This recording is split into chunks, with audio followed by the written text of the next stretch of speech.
हाँ बेटा, आओ शुरू करते हैं। तो आज से नया चैप्टर चालू करना है, income under the head capital gain. ठीक है, income under the head capital gain. उससे पहले एक महत्वपूर्ण बात आप लोग को बतानी है, वो समझ लीजिए।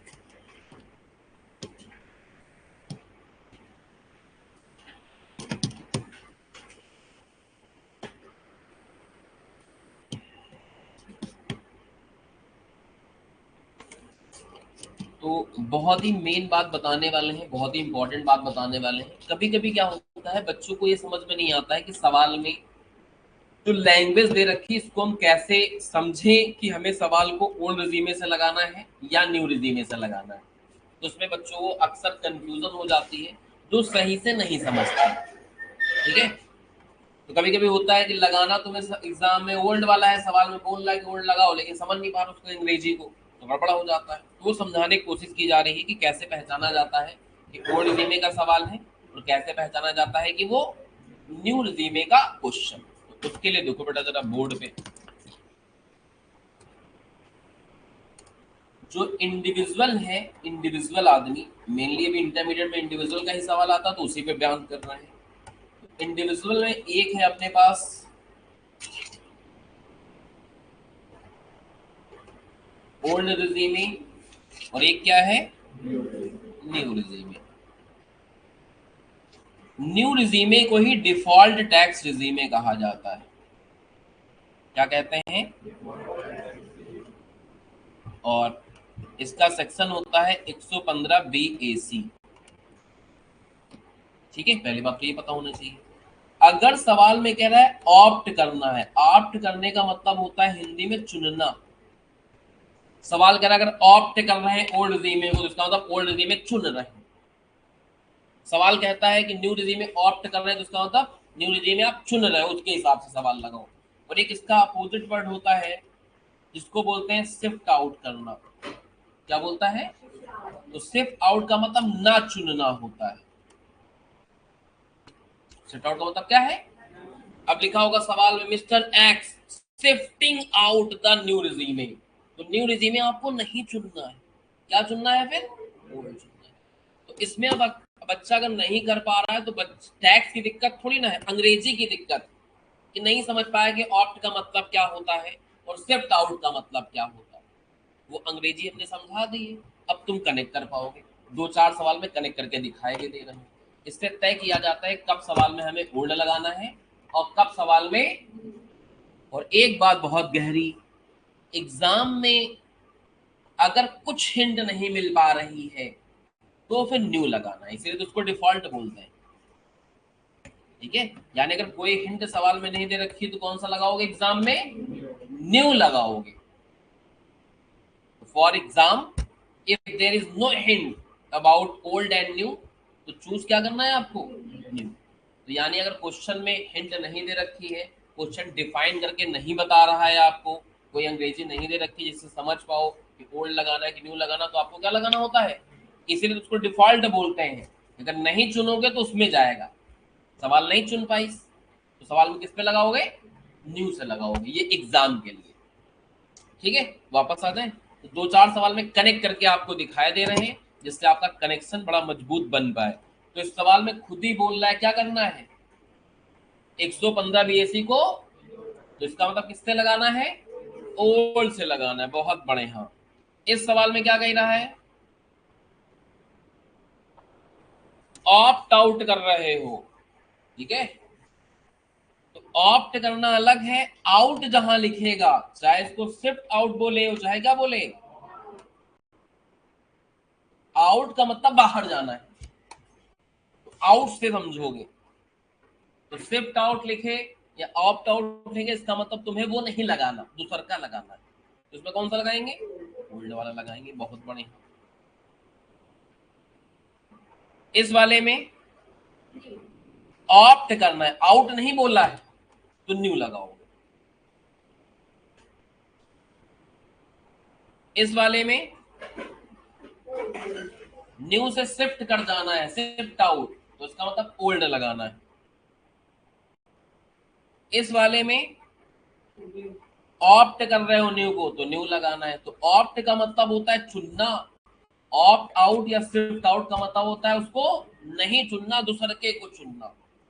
ऐसी बातें समझोगे तभी आपका कनेक्शन बनेगा, तभी आप फील कर पाओगे कि भैया ओल्ड लगाना है या नहीं।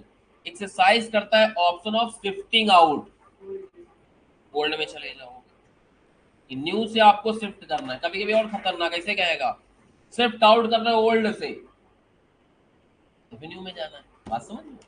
यानी इनकी अगर हिंदी आपको आती होगी, ऑप्ट का मतलब होता है चुनना, ऑप्ट आउट या शिफ्ट आउट का मतलब क्या होता है, उसको ना चुनना, दूसरे को चुनना, उसके अकॉर्डिंग लगाना। तो आई थिंक समझ गए होगे ये वाला बवाल। ठीक है, तो एग्जाम में क्वेश्चन आते हैं तो उसके हिसाब से आपको इस तरीके से दे रखा होता है, उस तरीके से डील करना होता है कि आपको कौन सा चुनना है। यहाँ पे क्या बोल रहा है कि आप शिफ्ट ऑप्ट कर जा रहे हो डिफॉल्ट से, इसका मतलब ओल्ड लगाना है। यहाँ ऑप्ट आउट कर जा रहे हो डिफॉल्ट से, इसका मतलब क्या है, ओल्ड लगाना है। तो आई थिंक समझ में आ गया होगा इस सवाल में कैसे देख के हम लोग अनुमान लगाते हैं कि हमें ओल्ड लगाना है या फिर न्यू लगाना है। तो ये बहुत ही इंपॉर्टेंट बात हमने आपको क्या कर दी है, समझा दी। चलो वापस आ जाते हैं। तो ऐसे बीच बीच में समझाओ वाली बातें होती रहेंगी और आगे हम लोग धीमे धीमे पढ़ते जाएंगे। तो अब यहाँ नया चैप्टर चालू कर रहे हैं, income under the head capital. अब तक आप 3 हेड समझ चुके हो, सैलरी समझा आपने, हाउस प्रॉपर्टी समझा, और एक बड़ा चैप्टर पीजीबीवी में निपटा लिया है। ठीक है, अब पीजीबी चैप्टर को साइड बाय साइड लगभग उसमें 10-11 लेक्चर हुए हैं, है ना। तो 2-2 लेक्चर का कंटेंट आप कोशिश करिए कि डेली रिवाइज करिए अगले 5 दिन में। तब पीजीबी में पकड़ आपकी थोड़ी सी बनी रहेगी, मजबूत पकड़, है ना। उससे पकड़ धीमे धीमे क्या होती जाएगी, छूटती जाएगी। तो पीजीबी में अगले इस हफ्ते में कोशिश करिए टीचर्स डे से पहले पहले। और क्या भाई, 30 तारीख हो गई, 30, 31, 1, 2, 3, 4, 5, 6 दिन मिल रहे हैं तुम। क्यों? चलो एक के बाद कर लेना, एक को टेस्ट हो जाएगा सुबह सुबह, एक भी गिनो, 1, 2, 3, 4, 5 को भी जाकर पढ़ लेना। ठीक है, तो अगले 5-6 दिन में, 4-5 दिन में, मतलब इस अपकमिंग वीक में आपको क्या कर लेना है, पीजीबीपी एक बार कम से कम रिवाइज कर लेना है, जिससे पीजीबी की पकड़ आपकी थोड़ी सी बन जाए, ग्रिप मजबूत रहे, तभी आप काम कर पाओगे पीजीबीपी में। और जो चैप्टर रिवाइज कर चुके हो, जैसे कि अभी आपने टेस्ट दिया होगा तो सैलरी रिवाइज करी होगी ना, और क्या रिवाइज किया था, एचपी रिवाइज किया था, और क्या रिवाइज किया था, को भी छोड़ना नहीं है। रैंडम बेसिस में एक एक 2-2 सवाल उसके भी डेली बेसिस पे लगाते रहना, अगर चाहते हो कि इसकी ग्रिप भी जो हल्की फुल्की बनी थी वो वापस ना जाने पाए। तो रैंडम बेसिस पे एक एक सवाल, 2-2 सवाल, जैसे भी आपको टाइम मिले हल्का हल्का उसको भी लगाते रहना है। किसी भी चैप्टर के साथ गद्दारी नहीं करने की, चैप्टर छोड़ कर बैठे, कनेक्ट बना रहना चाहिए। ठीक है, तो रैंडमली कभी कोई सवाल लगा लिया, कभी कोई सवाल लगा लिया, एक एक 2-2 क्वेश्चन आपके लगते रहने चाहिए बीच बीच में। अगर वो बीच बीच में लगाना आप बंद कर दोगे तो चैप्टर फिर दूर भाग जाएगा आपसे। तो रैंडमली बेसिस पे अपना एक एक 2-2 सवाल तीनों चैप्टर के पुराने वाले लगाते रहो, और पीजीबीपी में हर 2 क्लास का कंटेंट एक दिन में रिवाइज करने की कोशिश करो। तो टैक्स में जितना पढ़ चुके होगे उसमें पकड़ मजबूत आपकी थोड़ी सी बनी रहेगी, और आगे के चैप्टर में ऐसे और पकड़ाए जाएंगे धीमे धीमे करके। जैसे आज से चालू हो गया आपका क्या, कैपिटल गेन।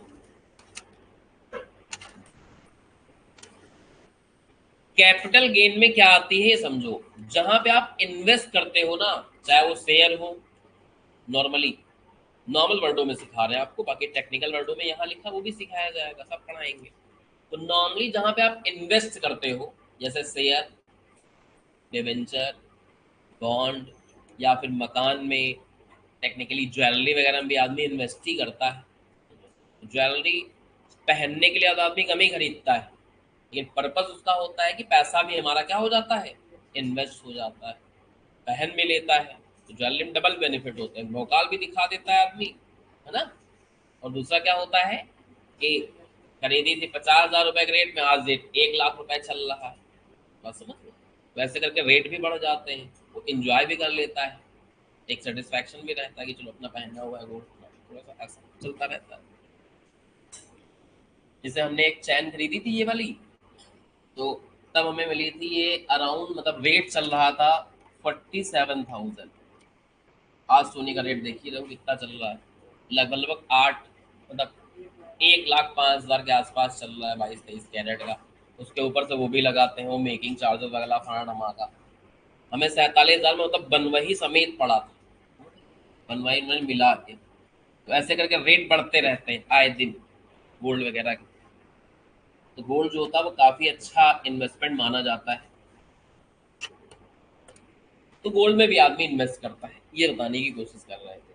तो जब आप इनको बेचते हो, जब आपने खरीदा था, तो जब इनको आप क्या करते हो, सिंपल भाषा में बेचना, टेक्निकल भाषा में भी और इसको लेके आएंगे, इसको ट्रांसफर करना बोलते हैं। तो जब आप इन इन्वेस्टमेंट वाली चीजों को क्या करते हो, टेक्निकली ट्रांसफर करते हो, तो अगर फायदा हुआ तो कैपिटल गेन, नुकसान हुआ तो कैपिटल लॉस। समझ गए? ये सिंपल आदमी को समझाने के लिए बताया गया है, लेकिन तुम सिंपल नहीं हो, तुम हो थोड़े टेक्निकल आदमी, तो तुम्हें टेक्निकलिटी के साथ पढ़ाया जाएगा। ये तो सिंपल आदमी को बताने के लिए इतना बता देते उसको समझ में आ जाता है भाई, अच्छा तू कैपिटल गेन कहीं तो। एक आम आदमी के लिए ये परिभाषा थी, जो परिभाषा खत्म है। अब थोड़ी टेक्निकलिटी भी आएगी, ठीक है। तो यहां बोला गया है any profit or gain arising from transfer of capital asset shall be chargeable under the head capital gain in the previous year in which transfer took place। तो यानी अगर मेरे पास ज्वेलरी है, मैं इतने दिन से ज्वेलरी पहन रहा हूं, तो इसमें कोई कैपिटल गेन नहीं लग रहा। जिस प्रीवियस ईयर में इसको ट्रांसफर करूंगा उस ईयर में कैपिटल गेन लगेगा, ठीक है। तो इन्वेस्टमेंट करना बुरी बात नहीं है, या उस पर कोई टैक्स नहीं पड़ेगा। जब इन्वेस्टमेंट को आप ट्रांसफर करोगे, जिस साल में ट्रांसफर करोगे उस साल आपको कैपिटल गेन से गुजरना पड़ेगा। ये भी समझ में आ गया होगा सबको मोटा मोटा, ठीक है। जब हम इन्वेस्ट करते हैं तो उस समय कैपिटल गेन नहीं पे करना पड़ता है। इन्वेस्टमेंट रखे रहते हैं 5-10 साल तक, तब भी नहीं करना पड़ता। जिस साल उनको क्या करेंगे हम लोग, ट्रांसफर करेंगे, उस साल कैपिटल गेन से गुजरना पड़ेगा। हमने मान लीजिए 10 जगह इन्वेस्ट कर रखा है, और इन 10 में से एक इन्वेस्टमेंट सोल्ड कर रहे हैं, तो कैपिटल गेन केवल उस इन्वेस्टमेंट पे लगेगा। समझ लो, हमने मान लीजिए 10 ज्वेलरी खरीदी, लेकिन इस साल हम बेच सिर्फ 2 रहे हैं, तो कैपिटल गेन उन 2 पे लगेगा, 10 पे नहीं, ठीक है। तो यानी कुल मिला के क्या होता है कि कैपिटल एसेट को ट्रांसफर करने से कैपिटल गेन निकलता है, ठीक है। जो आपने ट्रांसफर किया हो क्या होना चाहिए, कैपिटल एसेट, और जो आपने किया है वो ट्रांसफर होना चाहिए। तो इसकी डेफिनेशन पढ़नी पड़ेगी कि what is capital asset and what is transfer, ठीक है। तो कैपिटल एसेट क्या होती है और ट्रांसफर क्या होता है, इन दोनों की टेक्निकल डेफिनेशन आप लोग को पढ़नी पड़ेगी। तो वही पढ़ाने का कष्ट किया जा रहा है। तो पहली डेफिनेशन आ रही कैपिटल एसेट, जो लिखा हुआ है सेक्शन 2 सबसेक्शन 14 के अंदर, ठीक है। पहले पढ़ा 45(1) जो चार्जिंग सेक्शन था, कैसे कहा जाता है कि यहाँ पे किस हिसाब से इनकम चार्ज होगी, यानी टैक्सेबल होगी। अब कैपिटल एसेट की मीनिंग बताई गई है, बहुत ही तगड़ी, बहुत ही टेक्निकल। कह रहा है capital asset means any kind of property, any kind, चाहे इसका कनेक्शन व्यापार से हो और चाहे ना हो। हिंदी में तो कौनो प्रॉपर्टी, चाहे वो व्यापारिक वाली हो और चाहे घरेलू वाली हो, सारी प्रॉपर्टी क्या है, कैपिटल एसेट है। दुनिया में जितनी प्रॉपर्टी है सब कैपिटल एसेट है, एक्सक्लूडिंग 4 आइटम। इन 4 में ना आने पाए, बाकी दुनिया की सारी एसेट क्या हो जाएगी, कैपिटल एसेट है। तो क्या क्या नहीं है वो लिस्ट छोटी है, क्या क्या अगर है तो पूरी दुनिया समा जाएगी इसमें, समझ लो। तो ना होने वाला आइटम कम है, तो उसकी एक निगेटिव लिस्ट बनाई गई है कि क्या क्या यहाँ नहीं आता, बाकी सब कुछ नहीं आता है। तो पहला क्या नहीं आता है, स्टॉक इन ट्रेड, यानी दुकानदारी में जो आपने सामान रखा है बेचने के लिए। स्टॉक इन ट्रेड जानते हो ना किसको बोलते हैं, जो आपने व्यापार में रखा हो फॉर द सेल पर्पज। हमारे लिए जो कुर्सियों पर तुम बैठे हो ये स्टॉक नहीं है, हमारे लिए तो एसेट है। लेकिन किसी कुर्सी की दुकान पे चले जाओगे तो उसके लिए कुर्सी क्या हो जाएगी, स्टॉक। स्टॉक वो गुड्स होते हैं जिनको आपने खरीदने बेचने के लिए रखे होते हैं। इनको बेचने के लिए खरीदा होता है, और जिनको यूज करने के लिए खरीदा होता है उनको क्या बोलते हैं? संपत्ति यानी कि एसेट। तो हमने कुर्सी यूज करने के लिए खरीदी थी, ना कि बेचने के लिए, तो मेरे लिए क्या हुई है? एसेट। जबकि कुर्सी वाले दुकानदार के लिए क्या होगा? हमने कंप्यूटर खरीदा है तुम्हें पढ़ाने के लिए, कंप्यूटर बेचना अपना काम थोड़ी ना है, तो हमारे लिए कंप्यूटर क्या है? एसेट है। लेकिन किसी कंप्यूटर नाजा मार्केट में चले जाओ जहाँ कंप्यूटर बिकते हैं, उनके लिए कंप्यूटर क्या हो जाएंगे? गुड्स हो जाएंगे। तो समझ पा रहे होगे गुड्स, तो तब सवाल में फर्नीचर लिखा है तो कहो फर्नीचर एसेट भी हो और कहो फर्नीचर गुड्स भी हो, डिपेंड करेगा कि किसकी दुकान का है ये माल। किसी फर्नीचर शॉप का फर्नीचर लिखेगा तो वो स्टॉक हो जाएगा, उसके ऊपर वो फर्नीचर बेचेगा, कैपिटल गेन नहीं लगेगा, समझो। लेकिन हमने अगर फर्नीचर बेचा तो कैपिटल गेन लग जाएगा। उसके ऊपर क्यों नहीं लगता? क्योंकि उस स्टॉक पर बिजनेस इनकम होती है ना। दुकान का सामान बेचोगे तो पीजीबी में टैक्स बिल करेंगे ही करेंगे, कहाँ छोड़ दे रहे हैं। इसलिए यहाँ माफी दे दी गई कि बेटा चलो छोड़ दो, हटाओ। तो दूसरी चीज क्या नहीं आती है? मूवेबल पर्सनल एसेट भी कैपिटल एसेट की परिभाषा में नहीं आते। लेकिन लेकिन लेकिन एक्सेप्ट दीज थिंग्स, तो 6 आइटम को छोड़ के बाकी सारे मूवेबल एसेट कैपिटल एसेट की परिभाषा में नहीं आते। लेकिन ये 6 क्या होते हैं? आते हैं। यानी इन 6 को ट्रांसफर करोगे तो कैपिटल गेन लगेगा। नेगेटिव का भी नेगेटिव हो गया। क्या कह रहा कि ये 4 नहीं आते, लेकिन ये क्या कह रहा है? 6 को छोड़ के नहीं आते, जिसका तो 6 आते हैं ऐसा बोलो। तो अगर ये इनको ट्रांसफर करोगे तो कैपिटल गेन भैया लगेगा। इनके अलावा कोनो मूवेबल एसेट ट्रांसफर करोगे तो कैपिटल गेन नहीं लगेगा। एग्जांपल, मैंने मान लीजिए ज्वेलरी ट्रांसफर करी, तो ज्वेलरी पर्सनल है, मूवेबल भी है। मूवेबल का मतलब जिसको एक जगह से दूसरी जगह ले जा सकते हो, और पर्सनल का मतलब जो व्यापार का नहीं, अपने यूज के लिए खरीदते हो। तो ज्वेलरी तो पहनने के लिए खरीदे हैं ना, तो ये पर्सनल भी है, मूवेबल भी है। लेकिन यहाँ पे इग्नोर किया गया है कि इसको हम नॉट इंक्लूड के डेफिनेशन में नहीं शामिल करेंगे। और नॉट इंक्लूड के डेफिनेशन में न शामिल करने का मतलब क्या है? इंक्लूड के डेफिनेशन में शामिल करना। इसका मतलब इसको ट्रांसफर करेंगे तो फिर हमने अगर अपनी कार बेची पर्सनल वाली, व्यापार वाली बेचेंगे तो लगेगा नो डाउट। पर्सनल वाली कार बेची तो कैपिटल गेन नहीं देना पड़ेगा हमको, क्योंकि वो कैपिटल एसेट की परिभाषा में नहीं आ रहा। कार जो है वो पर्सनल भी है मेरी, और प्लस उसको अगर ट्रांसफर करेंगे तो कैपिटल गेन में नहीं आएगा। हमने ये व्यापार वाला, जो अपने व्यापार वाले कंप्यूटर रखे जिससे तुमको पढ़ा रहे हैं, इसको अगर बेचेंगे तो कैपिटल गेन से गुजरना पड़ेगा, क्योंकि ये पर्सनल नहीं, मोबाइल तो है लेकिन पर्सनल। लेकिन अगर घर में जो कंप्यूटर रखे हैं अपने पर्सनल कामों के लिए रखे हुए हैं, लैपटॉप रखे हैं अपना पर्सनल, उसको अगर ट्रांसफर करेंगे तो कैपिटल गेन नहीं पे करना पड़ेगा। ऑफिस का फर्नीचर अगर बेच दिया ये वाला तो उस पर कैपिटल गेन देना पड़ जाएगा। घर का फर्नीचर बेचा तो कैपिटल गेन, ऑफिस का पंखा बेचा कैपिटल गेन लगेगा, घर का पंखा बेचा कैपिटल गेन। तो समझ पा रहे होगे हमारी भावनाओं को। चलो इतना समझदार हो, बहुत है इतने के लिए। अगला है rural agriculture land in India. पहली बात तो जमीन कैसी हो? देहाती वाली, ग्रामीण। दूसरी बात कृषि वाली हो। तो तीसरी बात इंडिया में। तीनों बातें फुलफिल होंगी। ऐसी जमीन को ट्रांसफर करोगे तो कैपिटल गेन नहीं लिया जाएगा, उस पर कोई टैक्स नहीं पड़ेगा, उसको टैक्सेबल नहीं करेंगे। बाकी मान लो लखनऊ में कोई एग्रीकल्चर लैंड है, बेच देंगे, कैपिटल गेन देना पड़ेगा क्योंकि रूरल नहीं, ये तो अर्बन क्षेत्र है, मतलब। या फिर मान लो पाकिस्तान में कोई खेती वाली जमीन है, उसको बेचेंगे, कैपिटल गेन देना पड़ेगा क्योंकि इंडिया में नहीं। ठीक है, अपने गांव का मकान बेचेंगे, कैपिटल गेन देना पड़ेगा, एग्रीकल्चर नहीं। तो तीनों बातें फुलफिल होना बात की हुए हैं।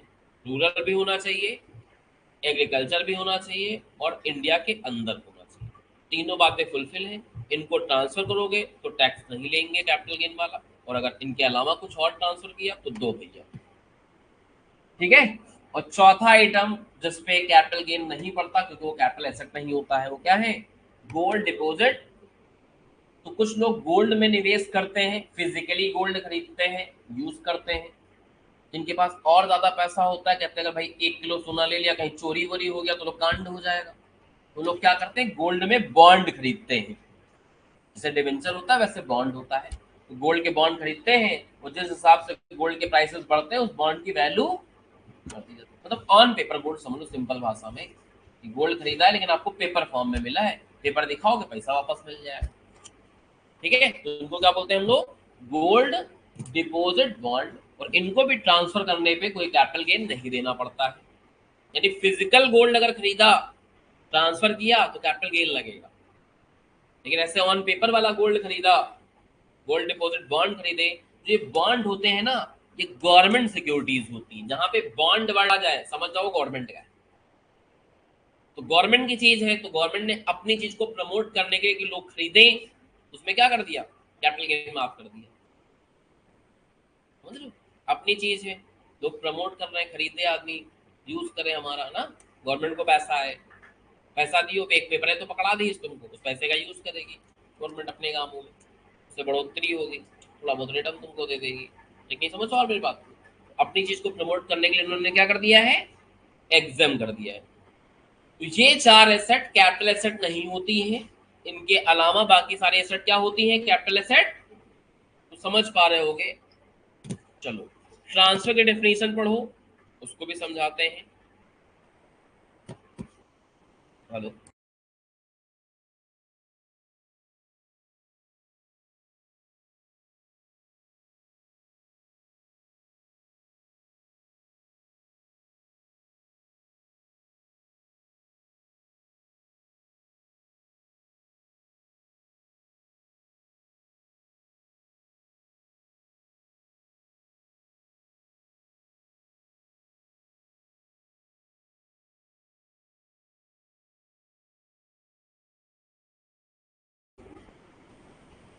हाँ बेटा, चलो वापस आ जाते हैं। तो भैया कैपिटल एसेट की मीनिंग आपने समझ ली।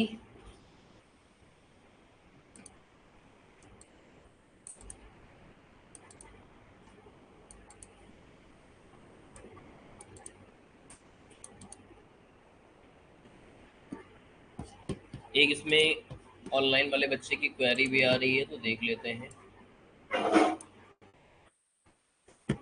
तो इनकम टैक्स से पहली बात तो रीजनल से सवाल बनता ही नहीं है कि रीजन क्या है, कि क्यों टैक्सेबल नहीं है, क्यों एग्जेम्प्ट है। इसका कोई अल्टीमेट रीजन नहीं होता। ठीक है, इनकम टैक्स वालों को जो सही लगता है वो कर देते हैं, उनको मन कर रहा है इसको एग्जाम कर देना चाहिए, एग्जाम कर देते हैं, जब मूड करेगा टैक्सेबल करना चाहिए टैक्सेबल कर देते हैं। तो कोई चीज एग्जाम्प्ट क्यों होती है या टैक्सेबल क्यों होती है, उसके कोई स्पेसिफिक रीजन नहीं होते, और ये रीजन ही पूछ रहा है। फिर भी देख लेते हैं। तो sir gold deposit bond and physical gold के प्राइस में डिफरेंसेस भी होता है, बिल्कुल होता है। ऑल्सो गोल्ड डिपॉजिट बॉन्ड में कैपिटल गेन टैक्सेबल नहीं होता, एनी स्पेसिफिक रीजन। ठीक है, तो देखो फिजिकल गोल्ड में बनवही पड़ती है, अगर खरीदा हुआ कभी तो क्या करता है, मेकिंग चार्जेस, जबकि बॉन्ड में कोई मेकिंग चार्जेस नहीं पड़ते। तो टेक्निकली बॉन्ड का जो प्राइस रहेगा वो फिजिकल गोल्ड से सस्ता पड़ेगा। तो एक तो सस्ता भी पड़ता है, और दूसरा उस पर टैक्स भी नहीं दिया पड़ता। तो उनको लग रहा है कि डबल फायदा हो रहा है इसमें। तो गवर्नमेंट ने बताया कि अपनी चीजों को प्रमोट करने में, हाँ सस्ता इसलिए है क्योंकि मेकिंग चार्जेस नहीं पड़ते, तो उसका रीजन समझ में आया। और टैक्सेबल क्यों कर नहीं रहे उसका रीजन बताया। गवर्नमेंट की चीज है, अपनी चीजों को प्रमोट करने के चक्कर में इन्होंने अपना टैक्सेबल नहीं किया है। तो आई थिंक तुम लोग को भी आंसर मिल गया होगा और इनको भी अपना आंसर मिल गया है। चलिए वापस आ जाते हैं। अब देखो छोटे छोटे एमसीक्यू बना देता है, इससे हर चीज से भी एमसीक्यू पैदा हो सकता है, ध्यान रहे। छोटी छोटी बातों से और इस पे एमसीक्यू बना दे। Any profit or gain arising from transfer of capital shall be chargeable under that capital gain in the previous year in which गायब डैश रहेगा। Asset are purchased, asset are transfer, asset are sold, दुनिया भर की बवाल। Asset are transfer, समझ रहे हो?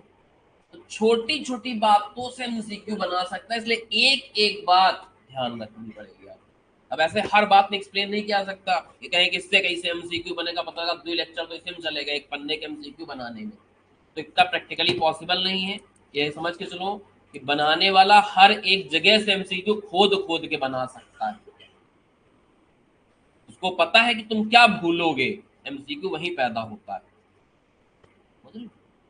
MCQ का जन्म ही वहां होता है जहां पे वो बातें 50-60 बच्चों को एग्जाम में याद ना हो। उसका पर्पज ही होता है कि 2-15 एमसीक्यू, लेकिन कल लड़का 5 सही पावे, जो पूरा होशियार बच्चा हो, हर चीज का ज्ञान दिमाग में समेट के लाया हो, वो सारे सही कर पाए। पर्पज ही उसका अलग है, इसलिए आपको उस पर्पज के हिसाब से बेटा काम करना पड़ेगा, तभी आप कर पाओगे। चलो वापस आ जाते हैं। ट्रांसफर मीन्स, अभी आपको लग रहा था ट्रांसफर का मतलब सिर्फ सेल करना होता है, तो सेल ट्रांसफर का एक पार्ट है। ट्रांसफर एक बिग टर्म है और सेल उसके अंदर आता है। तो अगर सेल करोगे तो भी ट्रांसफर है, एक्सचेंज करोगे तो भी ट्रांसफर है। हमने कोई एसेट, कैपिटल एसेट एक्सचेंज करके दूसरी कैपिटल एसेट ले ली, तो एसेट एक्सचेंज करना भी ट्रांसफर है, ठीक है। जैसे हमने गोल्ड दिया, कार खरीदने गए और हमने कहा ऐसा करो गोल्ड लोगे क्या, कैसा ले लेंगे भाई, ऐसा क्या है, तौली सौली का सत्ता लगाएंगे, इसका भाई प्राइस चैन का 1 लाख मानेंगे, तो ठीक है 1 लाख वो 5 लाख ले लो, 6 लाख वाली कार पकड़ा दो। तो गोल्ड बेचे हैं क्या, एक्सचेंज किया है कार से और डिफरेंस अमाउंट पे कर दिया। गोल्ड ज्यादा का होता तो वो हमको दे देता, कार ज्यादा की है तो हमने उसको दे दिया। या फिर ऐसा भी कहें, ऐसा करो अगर कार लेनी 6 लाख वाली तो ले आओ भैया, 7 तोला गोल्ड ले आओ, दे देंगे, बराबर का एकदम मैटर फंसा दे कि 7 तोला गोल्ड लेके आओ, कार दे देंगे 6 लाख वाली। हम 7 तोला लेके गए, कार लेके चले आए, कोई पैसा नहीं देना पड़ा। लेकिन इसमें भी कैपिटल गेन देना पड़ेगा। वो ट्रांसफर कर रहा है कार को, उसके लिए कार स्टॉक है, उसको कैपिटल गेन नहीं देना पड़ेगा। लेकिन मैंने ट्रांसफर क्या किया है, मुझे कैपिटल गेन से गुजरना पड़ेगा। एक्सचेंज में इस तरीके से कैपिटल गेन लगाया जाता है। दूसरा एग्जांपल, हमने किसी से, मान लो मेधा से, गोल्ड दे के और क्या ले ली, इनका घर ले लिया। जब इनको घर बेचना है और इनको गोल्ड खरीदना था, हमको गोल्ड बेचना है और घर खरीदना, तो दोनों पार्टी मिल गई। तो हमने क्या मालतू बाजार में जाए, जब आपस में ही दो लोग मिल गए हैं, एक दूसरे की जरूरतें पूरा कर रहे हैं कि हमको चाहिए भैया घर, तो उन्होंने कहा घर हम बेच नहीं चाह रहे सर। तो उन्होंने घर बेचे, क्या वो कहीं गोल्ड लेंगे, हमने कहा वो मेरे पास रखा, डायरेक्ट गोल्ड ले लो तुम। तो इससे फालतू काम नहीं करने पड़ेंगे कि पहले मार्केट में कस्टमर ढूंढे, फिर ये अपना बेचे, फिर गोल्ड खरीदे, फिर हम कस्टमर ढूंढे, आपस में मिल गए। इसी बहाने में एक्सचेंज होता था पहले जमाने में, बार्टर सिस्टम, वही चीज है भैया, ठीक है। तो मिल गए, अब देखो दोनों कैपिटल गेन देना पड़ेगा, क्योंकि हम ट्रांसफर कर रहे हैं गोल्ड, वो भी कैपिटल एसेट है, तो ये ट्रांसफर करने क्या, मकान, ये भी कैपिटल। तो ऐसा एक्सचेंज में हो सकता है, एक्सचेंज में क्या ट्रांसफर कर रहे हो वो मुद्दा बनेगा, किसको कैपिटल गेन देना पड़ेगा, किसको कैपिटल गेन। अभी ये समझ रहे कैपिटल गेन लगेगा कि नहीं लगेगा, कितना लगेगा, कैसे निकाला जाता है, उस पर आगे चर्चाएं होंगी। क्योंकि अगर नहीं लगेगा तो निकाल के क्या करेंगे, पहले तो ये तय हो कि लगना है, लगना है तो आगे सोचेंगे कैसे लगेगा, कितना लगेगा, कैसे कैलकुलेट होगा, उस पर विभिन्न प्रकार से चर्चाएं होंगी। चलो वापस आ जाते हैं बेटा हम लोग। तो आई थिंक सेल तो जानते ही हो भाई, बेचना, एक्सचेंज भी जानते हो। एक वर्ड आ गया क्या हमारा, रेलिंक्विशमेंट, और एक वर्ड है एक्सटिंग्विशमेंट। वैसे एक्सटिंग्विशर सुना होगा तुम लोगों ने, नहीं सुना, फायर एक्सटिंग्विशर। बड़े बड़े प्राइमेसेस में जाते हो, हमारे यहाँ पे कॉल लगी हो बाहर, बोतल एक लगी रहती, बोतल, आग वाग लग जाए तो अपना ऐसे करके चला दो, आग वाग क्या हो जाती, एक टाइप की गैस होती है, ठीक है, तो क्या करती है, गैस निकलती है और आग जल्दी से बुझ जाती है, उसको क्या बोलते हैं, फायर।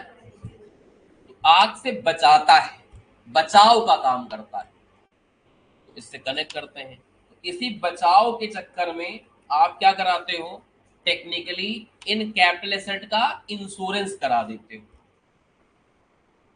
इन कैपिटल एसेट क्या करा देते हैं, इंश्योरेंस करा देते हैं। तो ये मेनली लगता है इंश्योरेंस के सेक्टर में, समझ लो पहले फिर नोट कर लेना जो भी तुम्हें नोट करने का मन करे। तो ये कहता है एक्सटिंग्विशमेंट का मतलब है कि कोई तुम्हारी कैपिटल एसेट थी, या तो आपने इंश्योरेंस करा रखा है, तो डैमेज हुआ प्रॉपर्टी पे और आपको लपक के क्या मिल गया, तो कहें ये भी ट्रांसफर है, समझ लो, मकान है, वही गवाह, इंश्योरेंस करा रखे थे, क्लेम मिल गया। ये क्या कह रहे हैं, ऐसा समझो सब मकान का बेचने न हुआ, मकान गवाह है, पैसा हुआ है, मकान क्या हुआ है, गया है, और पैसा अभी तो नहीं बुलाए थे, अभी नहीं बुलाया, दिन में आके कर देना 1 बजे, ठीक है। तो इनकम टैक्स वाले कहते हैं कि ये तो मकान का भैया मकान का जाना पैसे गाना हुआ, तो बेचने जैसा हुआ मोटा मोटा, उसमें भी कैपिटल गेन लेते हैं। फायदा हुआ तो कैपिटल गेन, लॉस हुआ तो कैपिटल गेन, समझ रहे हो। तो अगर कोई एसेट है जिसपे कोई क्षति यानी कि डैमेज हो गया है और कहीं से कोई कंपनसेशन मिल रहा है, ये नहीं कि हमेशा इंश्योरेंस वाला ही है। एग्जाम्पल दूसरा समझ लो, ठीक है। मान लो तरुण है, तरुण कहीं जाना था अपने भाई की शादी में, तो कहें सर ऐसा करिए कि आप चैन हमें 1 दिन के लिए दे दीजिए, थोड़ा हम भी भोकाल वोकाल दिखा दे, ससुराल पक्ष वाले आएंगे भाई के, थोड़ा अच्छा नहीं लगता, गला सुना सुना है, 1 दिन के लिए अगर दे देंगे तो थोड़ा हमारा फोटो अच्छी आ जाएगी और थोड़ा भोकाल जम जाएगा। तुमने कहा ऐसा भी क्या है, लो बेटा खुश कर लो तुम भी अपने आप को, ठीक है। तो दे दिया इनको चैन, अब ये पहन के बढ़िया भौकाल दिखा रहे थे, इसे ऊपर क्या करना, टी शर्ट के ऊपर ऐसे, समझ लो। अब उसी में क्या है, कहीं गिर विर गई या कोनो ले भाग गवा, वो समझ में नहीं पाए। अब डेली का आदत तो है नहीं कि आदमी ध्यान रखे, जैसे हम लोग डेली पहनते तो ध्यान रखते हैं, है भी कि चली गई। अब इनका ये था कि 3 साल में पहली बार पहनी तो इतना मैटर में नहीं था। अगले दिन से कह बेटा चैन तो लाओ, तो कहें यहाँ चैन खोया पड़ा है, समझ रहे हो, कहीं चैन तो है ही नहीं सर। तो हमने कहा नहीं बेटा, फिर आपको डांट देना पड़ेगा, मतलब देहातों कहा जाता है डांट दो, डांट का मतलब कंपनसेशन। अब कंपनसेशन में कितना कंपनसेशन हो,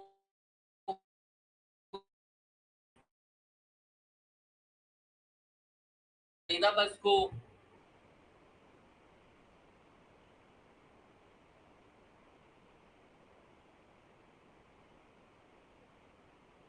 लगभग साल में 8,000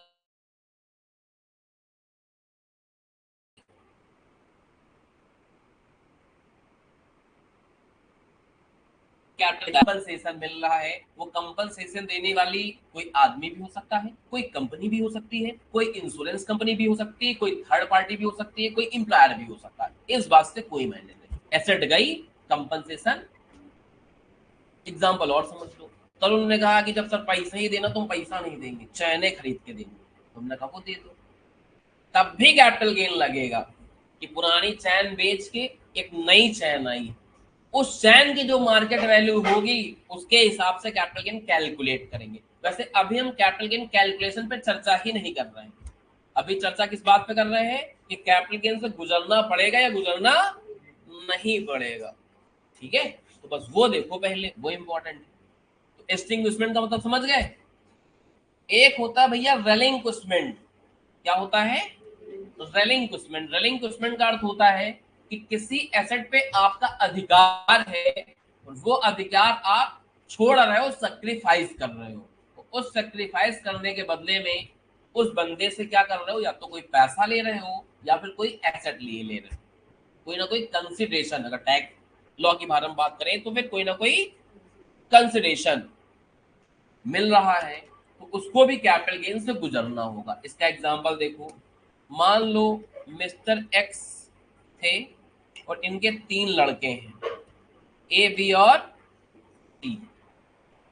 सी जो है वो सेटल हो गए हैं विदेश में, ज्यादा पढ़ लिख नहीं था, विदेश भाग गए, वहां नौकरी वोकरी कर रहे हैं।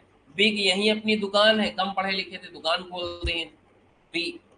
ए थोड़ा बहुत पढ़े लिखे थे तो सीएमए बन गए, अपना यहीं ऑफिस ऑफिस खोल कर बैठे, ऐसा। अब एक दिन क्या हुआ, मिस्टर एक्स निकल लिए, इनका समय आ चुका था, पूरा हो गया समय, दुनिया से विदाई ले ली। अब 3 लड़के हैं तो प्रॉपर्टी क्या होगी, बटेगी। एक बड़ा भारी मकान था इनका, 5-6 करोड़ का समझ लो।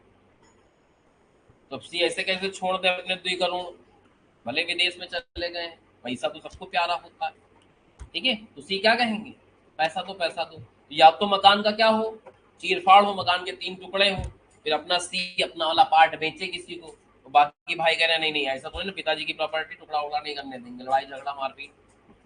समझ लो, तो या तो क्या हो, या तो प्रॉपर्टी ये पूरी सोल्ड हो लेकिन ए भी बेचना नहीं चाहते, ए भी कहेंगे नहीं भाई पापा प्रॉपर्टी एकदम फिजिकल कनेक्ट है, मैं बेचूंगा नहीं, तुम्हें रहना है विदेश छोड़ो, यहाँ आके मरो रहो।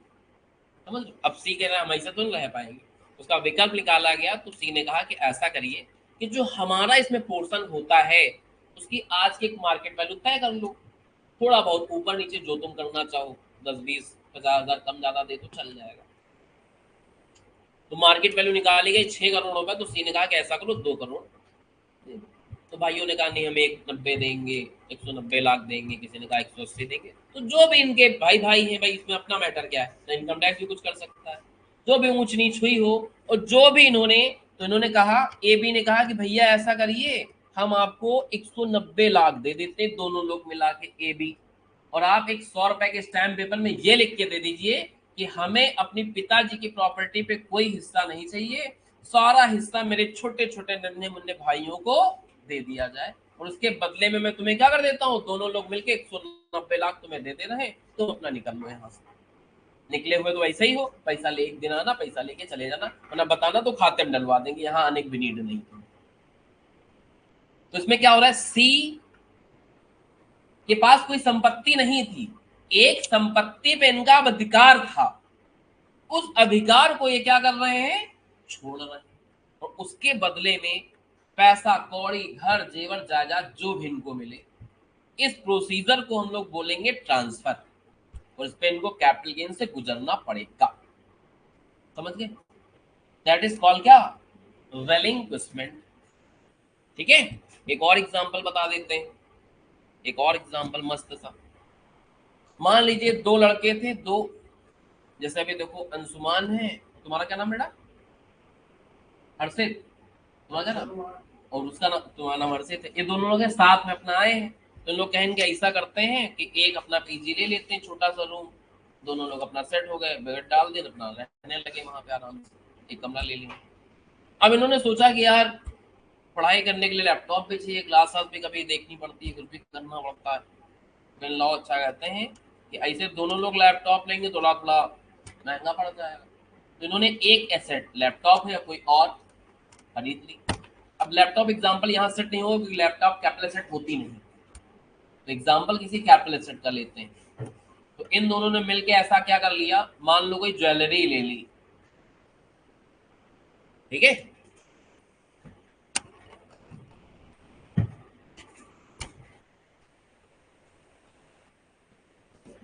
जिंदल साहब फिर से एक सवाल पूछ रहे हैं,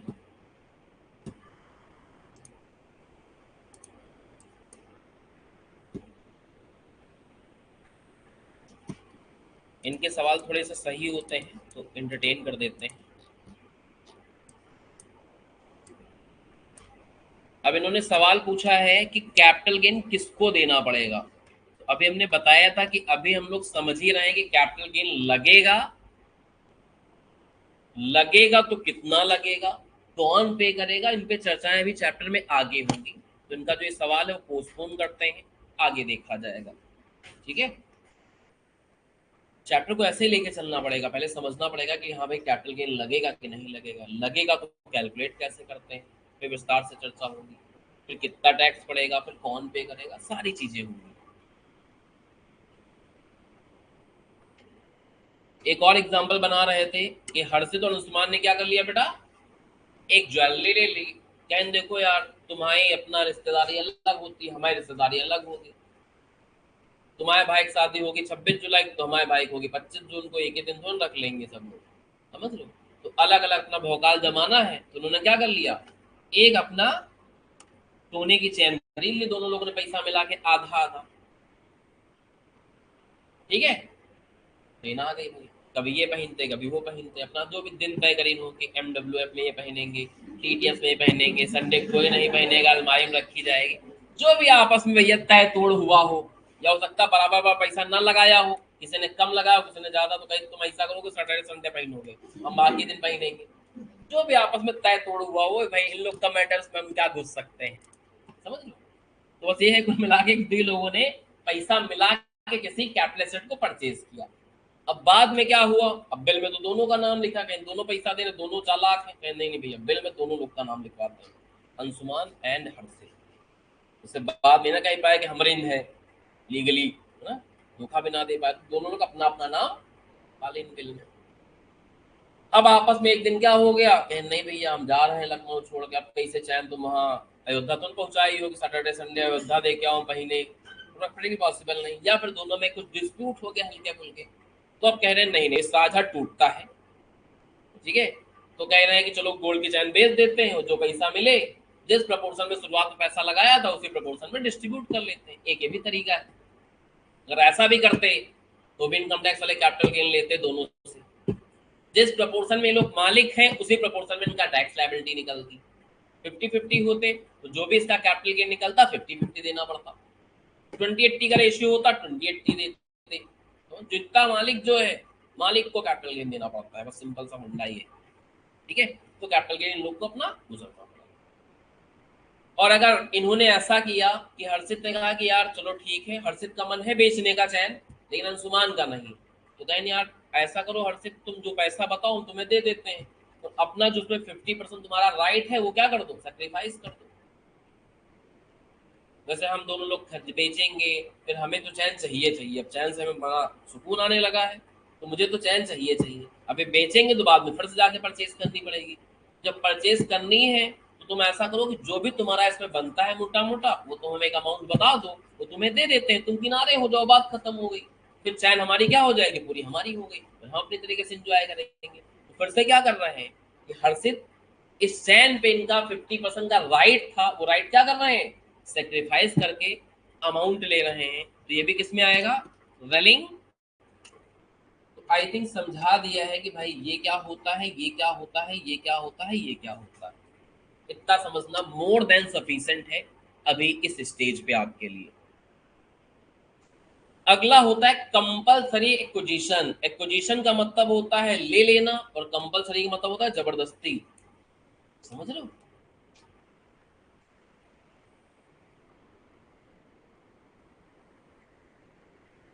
तो कंपलसरी एक्विजिशन केवल गवर्नमेंट कर सकती है, गवर्नमेंट के रूल्स एंड रेगुलेशन में लिखा होता है कि जो भी इंडिया में जितनी भी प्रॉपर्टी है, कोई भी जमीन कोई भी जायदाद, अगर देश को जरूरत लगी तो आपकी प्रॉपर्टी देश ले सकता है, और उसका कंपनसेशन जो गवर्नमेंट को सही लगता है, तुम्हें जो सही लगता है उससे मैटर नहीं है, गवर्नमेंट को जो सही लगता है वो आपको दिया जाए।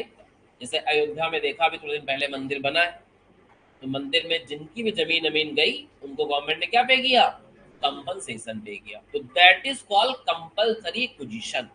तो गवर्नमेंट के किसी प्रोजेक्ट में कहीं रोड चौड़ी हो रही है, कहीं मंदिर का निर्माण हो रहा है ना, कहीं पुल बन रहा है, कहीं हाईवे निकल रहा है, तो उसमें क्या होता है जमीन अमीन किसी की जा सकती, किसी का मकान किसी की दुकान किसी की प्रॉपर्टी जा सकती है, तो उसके बदले में गवर्नमेंट क्या देती है, तो इनकम टैक्स वाले कहते हैं कि हमसे भी मतलब नहीं है, तुम्हारी जमीन गई तुमको गवर्नमेंट से कहाँ मिला, कैपिटल गेन भरो, ये भी कैपिटल गेन के दायरे में आ जाता है, ठीक है, ये भी समझ गए हो।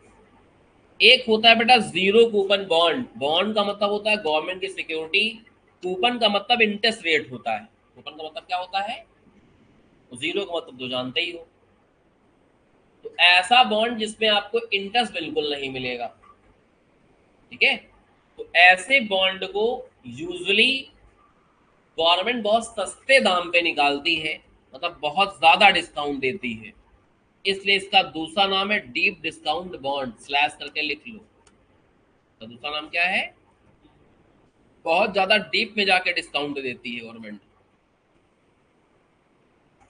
डीप डिस्काउंट मतलब समझ लो 100 की चीज है 35 में बेच रही है, ऐसा एकदम तगड़ा वाला डिस्काउंट, समझ लो, जैसे फ्लिपकार्ट वाले निकालते हैं आने वाली ना बिग बिलियन सेल, वैसी लंबा डिस्काउंट। अब फ्लिपकार्ट मिंत्रा वाले तो अलग ही कार्यक्रम करते हैं, चलो बताएंगे किसी दिन। ये लोग क्या करते हैं, पहले प्राइस इनहेंस करते हैं और उसके बाद उस पर डिस्काउंट अप्लाई कर देते हैं, मेंटली प्रेशर क्रिएट करते हैं आदमी के ऊपर, आदमी को लगे कि नहीं भाई 10,000 की चीज है, वो है ही 4,500 की, 10,000 की बता के कहेंगे नहीं बेटा इसमें 60% का डिस्काउंट, अब आदमी को लगता नहीं नहीं भाई 10,000 की घड़ी पहन के घूम रहा हूँ, तो लगता है कि तो मिली 4,000 में, लेकिन बताने के लिए तो बोलने के लिए हो जाएगा 10,000, बताने के लिए ज्यादा लगता है उनको, इसलिए परचेज कर लेते हैं। उस घड़ी की औकात ही 4,000 थी। मेंटली तुम्हें प्रेशर में क्रिएट किया गया, तुम्हें लगे कि 60% डिस्काउंट चल रहा है, तो तुम अपना क्या कर लो, मेजर मेजर प्रोजेक्ट में ऐसा होता है।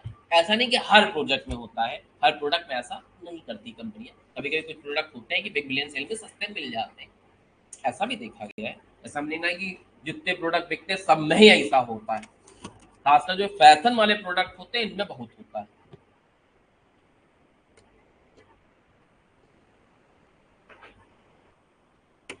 क्योंकि फैशन में आदमी देखो ना, फैशन देखता है, पैसा वैसा नहीं देखता, फैशन में बर्बाद होता है।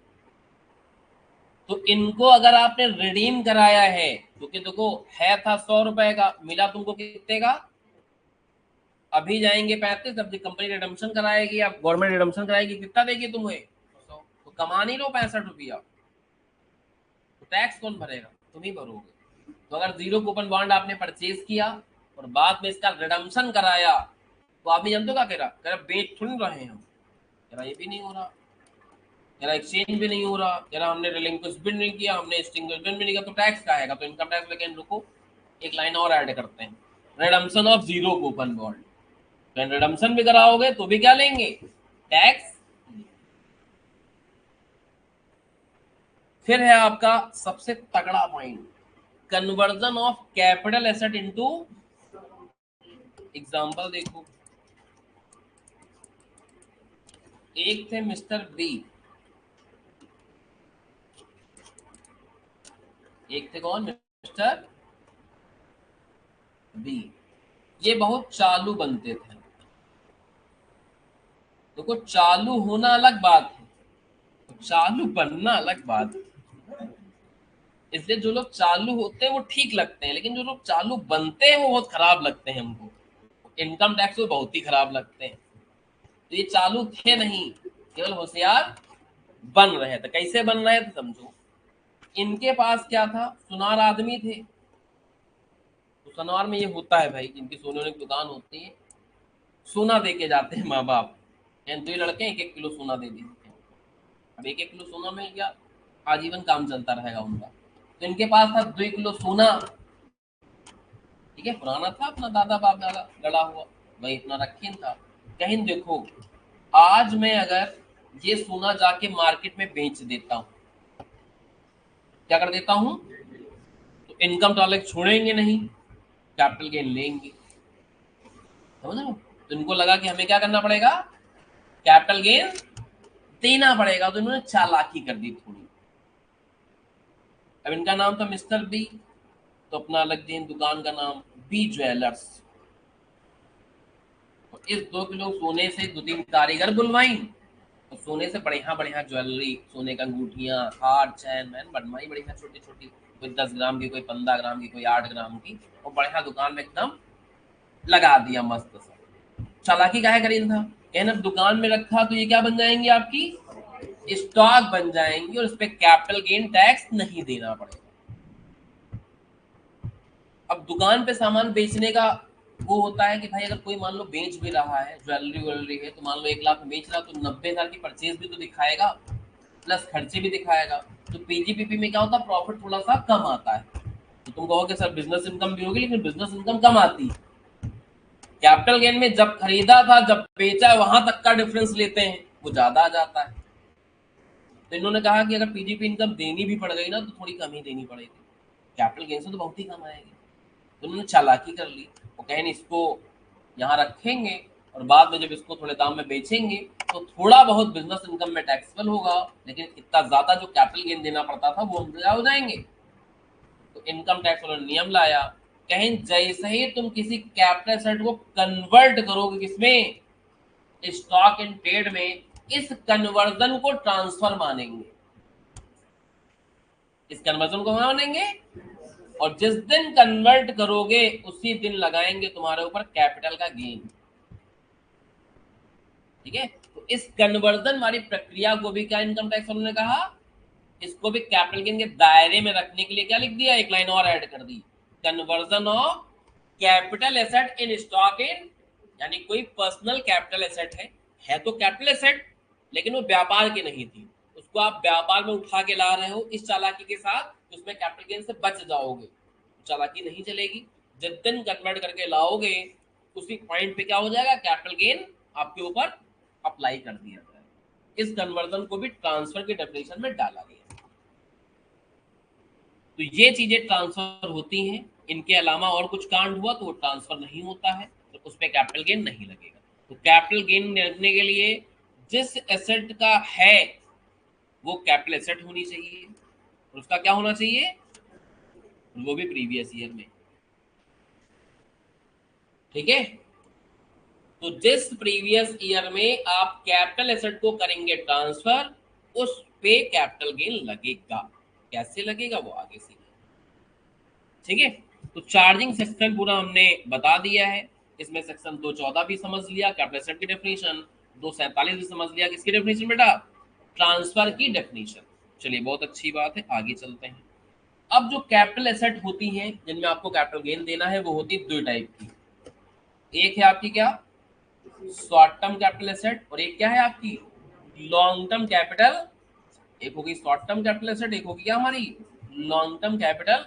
अब कौन सी होती है शॉर्ट टर्म, कौन सी होती है लॉन्ग टर्म, वो समझाने की कोशिश की जा रही है अगले पन्ने पे। तो देखो इधर एक यहाँ वर्ड लिखा है पीओएच, इसका फुल फॉर्म होता है पीरियड ऑफ होल्डिंग, यहाँ लिख सकते हो pOH means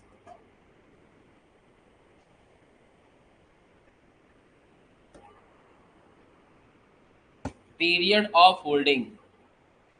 pOH means period of holding.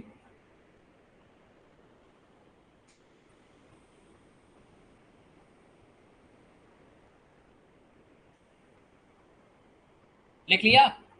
Period of holding का अर्थ है कितने समय तक उस सामान को आपने होल्ड किया, मतलब आपके पास आया कब था और आपके पास से जा कब रहा है, इन दोनों का डिफरेंस। ठीक है, आपके पास वो प्रॉपर्टी आई कब थी और आपके पास से प्रॉपर्टी जब जा रही, आने और जाने का जो डिफरेंस होगा टाइम का, उसी को क्या बोलेंगे हम लोग, पीरियड ऑफ होल्डिंग। तो इन चार एसेट पे that is listed share, listed वाले शेयर हैं, अनलिस्टेड यहां नहीं रहेंगे। डिवेंचर बॉन्ड कैसे भी हो, लिस्टेड हो बिना लिस्टेड हो, यूटीआई के यूनिट और इक्विटी ओरिएंटेड म्यूचुअल फंड के यूनिट। ठीक है, तो जो यूटीआई होता है ये भी एक म्यूचुअल फंड टाइप का होता है, गवर्नमेंट का है, यूनिट ट्रस्ट ऑफ इंडिया। और म्यूचुअल फंड, इन सब में आपको शेयर डिवेंचर नहीं मिलते हैं, इन सब में क्या मिलते हैं, उनके यूनिट्स अलॉट होते हैं। ठीक है, म्यूचुअल फंड समझते हो तुम लोग, नहीं क्या, क्या होता बताओ।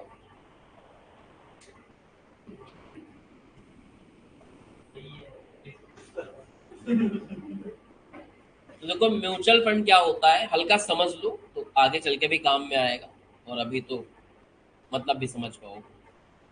तो एक बंदा है, मान लो मैं, मुझे स्टॉक मार्केट की नॉलेज है कि कब शेयर कौन सा ग्रो करने वाला है, कौन सा लेस में जाने वाला है, एक अंदाजा मेरा थोड़ा करेक्ट निकलेगा क्योंकि मुझे स्टॉक की थोड़ी नॉलेज। अब लेकिन मेरे पास पैसा नहीं लगाने के लिए, ज्यादा थोड़ा बहुत था लगा दिया, अपना कमा रहा है। तुम लोग चाहते हो पैसा लगाना स्टॉक मार्केट में, लेकिन तुम लोग के पास क्या है, तो हमने कहा ऐसा करते हैं कि हम एक म्यूचुअल फंड कंपनी बना रहे हैं, और तुम लोग जितना भी तुम लोग इन्वेस्ट करना चाहते हो, किसी का 2 लाख, किसी का 5 लाख, किसी का 10 लाख, हमको दो, हमारी कंपनी में डालो। हमारी कंपनी क्या करेगी, उस पैसे को निवेश करेगी अपनी बेहतर स्किल के आधार पे, किसी के शेयर्स, किसी के डिवेंचर, किसी की बॉन्ड, कोई प्रॉपर्टी, इस तरीके से हम निवेश करेंगे। और उस निवेश से जो भी इनकम कमाएंगे, इंटरेस्ट, डिविडेंड एक्सेट्रा एक्सेट्रा, उससे हम एक अपनी सैलरी, या हमारी टीम जो है उससे अपनी सैलरी निकालेगी, ऑफिस के जो खर्चे होते हैं वो निकालेंगे। इसके बाद जो इनकम बचेगी वो आप सब में डिस्ट्रीब्यूट कर देंगे। ये होता है म्यूचुअल। अब इसमें क्या होता है कि कंपनी ने, जो हमारी म्यूचुअल फंड कंपनी है, इसने खरीदे किसी के शेयर, किसी के डिवेंचर, किसी के बॉन्ड, तो हम शेयर डिवेंचर बॉन्ड खरीदते हैं, लेकिन आपको शेयर डिवेंचर बॉन्ड नहीं देते, आपको देते हैं म्यूचुअल फंड के यूनिट्स। तो म्यूचुअल फंड में मान लीजिए, सपोज कर लिए सब ने मिला के तुमने और बाकी लोगों ने 500 करोड़ रुपए दे दिए, ऐसे ही बनते हैं म्यूचुअल फंड में जब स्टार्टिंग होती है। तो 500 करोड़ का पूल आ गया, मेरे पास पैसा आ गया। अब अपने अपने यूनिट का प्राइस म्यूचुअल फंड में, शुरुआती दामों में म्यूचुअल फंड के यूनिट का प्राइस 10 रुपए रखा जाता है। तो 500 करोड़ आए तो उसका मतलब 50 करोड़ यूनिट इशू करेंगे 10-10 रुपए वाले। तो किसी ने मान लो 100 रुपए मेरे म्यूचुअल फंड में डाले तो उसको मिलेंगे 10 यूनिट, किसी ने 1000 डाले तो उसको मिलेंगे 100, किसी ने 1 लाख डाला तो उसी प्रोपोर्शन में 10,000 मिलेंगे। तो सबके यूनिट सबके क्या होंगे, अलग अलग। और फिर जो हमारी वाली म्यूचुअल फंड की कंपनी है जिसने शेयर डिवेंचर बॉन्ड खरीदे, जब उनकी वैल्यू बढ़ेगी तो तुम्हारी यूनिट की वैल्यू बढ़ेगी। क्योंकि पूरे म्यूचुअल फंड में अभी 500 करोड़ लगा था, एक की वैल्यू मतलब 500 करोड़ वैल्यू है हमारे शेयर्स की, और यूनिट है 50 करोड़, तो एक की वैल्यू 10 रुपए निकली। यही 500 करोड़ की वैल्यू बढ़ गई, शेयर डिवेंचर बॉन्ड खरीदे, अब हो गए 550, यूनिट तो 50 ही है, तो 550 डिवाइड बाई 50, एक यूनिट का दाम कितना आ गया, 11 रुपए। तो जो तुमने खरीदा था 10 रुपए में, उसकी वैल्यू अब 11 हो गई। बेचना चाहो तो वापस दे दो, 11 अपने वापस ले लो। तो इस तरीके यूनिट के प्राइसेस क्या होते हैं, बढ़ते रहते हैं, और इन्वेस्टर अपनी इनकम को कमा पाता है। तो ये होता है म्यूचुअल फंड का कॉन्सेप्ट। इसमें कुछ लोग एसआईपी भी करते हैं। एसआईपी का मतलब होता है सिस्टमैटिक इन्वेस्टमेंट प्लान, जिसमें एक सिस्टम बन जाता है कि हर महीने सर्टेन अमाउंट आपके सेविंग अकाउंट या करंट अकाउंट से कटता रहेगा, और म्यूचुअल फंड के स्कीम में क्या होता रहेगा, जमा होता रहेगा। तो म्यूचुअल फंड में कोई एक फंड नहीं होता है, इस समय लाखों फंड होंगे, समझ लो। जैसे हमने म्यूचुअल फंड कंपनी बनाई, वैसे और लोग बना के बैठे होंगे, तो इससे लाखों लोग होंगे। कभी कभी लगता है कि एक आदमी हैंडल नहीं कर पाता तो टीम हैंडल करती, 4 लोग म्यूचुअल फंड कंपनी को देख रहे हैं। तो पैसा होता है 500 करोड़ रुपए, और अगर मान लो 1-2 करोड़ भी सैलरी ले लिया उन्होंने तो कोई दिक्कत की बात नहीं। सारी टीम मिलकर अगर 2 करोड़ भी सैलरी ले लिया और 500 करोड़ से 10% कमाया, 50 करोड़, तो 2 करोड़ सैलरी में चले जाएंगे, बाकी 48 करोड़ तो तुम लोग को बटेंगे ना सबको। तो इस तरीके से मतलब सैलरी का बर्डन इतना ज्यादा नहीं आने वाला है, क्योंकि पूल बहुत बड़ा होता है, बहुत ज्यादा लोग इन्वेस्ट करते हैं, इसलिए जो सैलरी या ऑफिस के खर्चे का बर्डन होता है वो 0.10% आता है, समझ लो बेटा मोटा, कितना ही होता है, 0.10%, 0.10%, 0.20%, 0.25%। इससे ज्यादा सैलरी या खर्चों का बर्डन नहीं आता एक्सपेंसेस का। इनको बोलते हैं एनुअल एक्सपेंसेस रेशियो। ये म्यूचुअल फंड के टर्म्स है, बाकी बाद में कभी सिखाएंगे। अभी जितनी जरूरत थी उतना बता दिया, जिससे आप यूनिट से कनेक्ट कर पाओ, म्यूचुअल फंड से कनेक्ट कर पाओ। तो इन सब में देखा जाता है कि अगर आपकी पीरियड ऑफ होल्डिंग क्या है, 12 महीने, मतलब आया कब आपने परचेज किया और कब आपने इसको ट्रांसफर किया, इसमें अगर 12 महीने तक का ही गैप है तो इनको क्या बोलेंगे, शॉर्ट टर्म कैपिटल एसेट। और अगर 12 महीने से ज्यादा है तो फिर इनके अलावा जितनी एसेट होती है उनमें 24 महीना देखा जाता है। 24 महीना तक का है तो शॉर्ट टर्म, 24 महीना से ऊपर का है तो आई थिंक यहां तक समझ गए हो। अब जो डेप्रिसिएबल एसेट होती हैं, कौन सी, जैसे फर्नीचर जिसपे डेप्रिसिएशन लगाते थे, व्यापारिक एसेट जिन पे आप डेप्रिसिएशन क्लेम करते, क्योंकि डेप्रिसिएशन घरेलू एसेट पे नहीं लगाया जाता, इस पे लगाया जाता है व्यापार की एसेट्स पे, क्योंकि डेप्रिसिएशन वही है जो आप पीएल में लिख पाओ, वरना वस्तुओं के दाम तो घर वाली भी गिर रहे हैं, लेकिन घर वाली वस्तुओं को बेच के कैपिटल गेन ही नहीं देना होता है, तो इनकम टैक्स वाले कहते हैं उससे क्या ही मतलब। तो जिन एसेट्स पे डेप्रिसिएशन क्लेम करते हो पीजीबीपी के अंदर, उन एसेट का जो कैपिटल गेन है वो पीजीबीपी में जो आपने समझा था, कौन सा पहला सवाल जिसमें केसेस थे कुछ सारे, ए से लेके ओ तक के, उनके हिसाब से कैपिटल गेन निकाला जाता है। तो यहाँ डेप्रिसिएबल एसेट का कैपिटल गेन कैसे निकालते हैं वो नहीं सिखाया जा रहा है, क्योंकि वो तो आप सीख चुके हो कहाँ, पीजीबीपी वाले चैप्टर में। उनके अलावा जो बचेंगी उनका यहाँ देखिए, ठीक है। तो जो डेप्रिसिएबल एसेट होती है उनका आप ऑलरेडी सीख चुके हो, वही चार्ट फिर से देखो पुनः यहाँ छाप दिया गया है, ये ऑलरेडी आप पढ़ चुके हो, इसमें पीजीबीपी के अंदर, तो अब दोबारा रिपीट नहीं कर रहे हैं। यहाँ नॉन डेप्रिसिएबल एसेट का होगा तो कैसे निकालेंगे, इधर देखो, नजरे बोर्ड पे रहे। तो जो होती है शॉर्ट टर्म कैपिटल एसेट, पहले देख लो समझ लो फिर लिख लेना जब जरूरत पड़ेगा।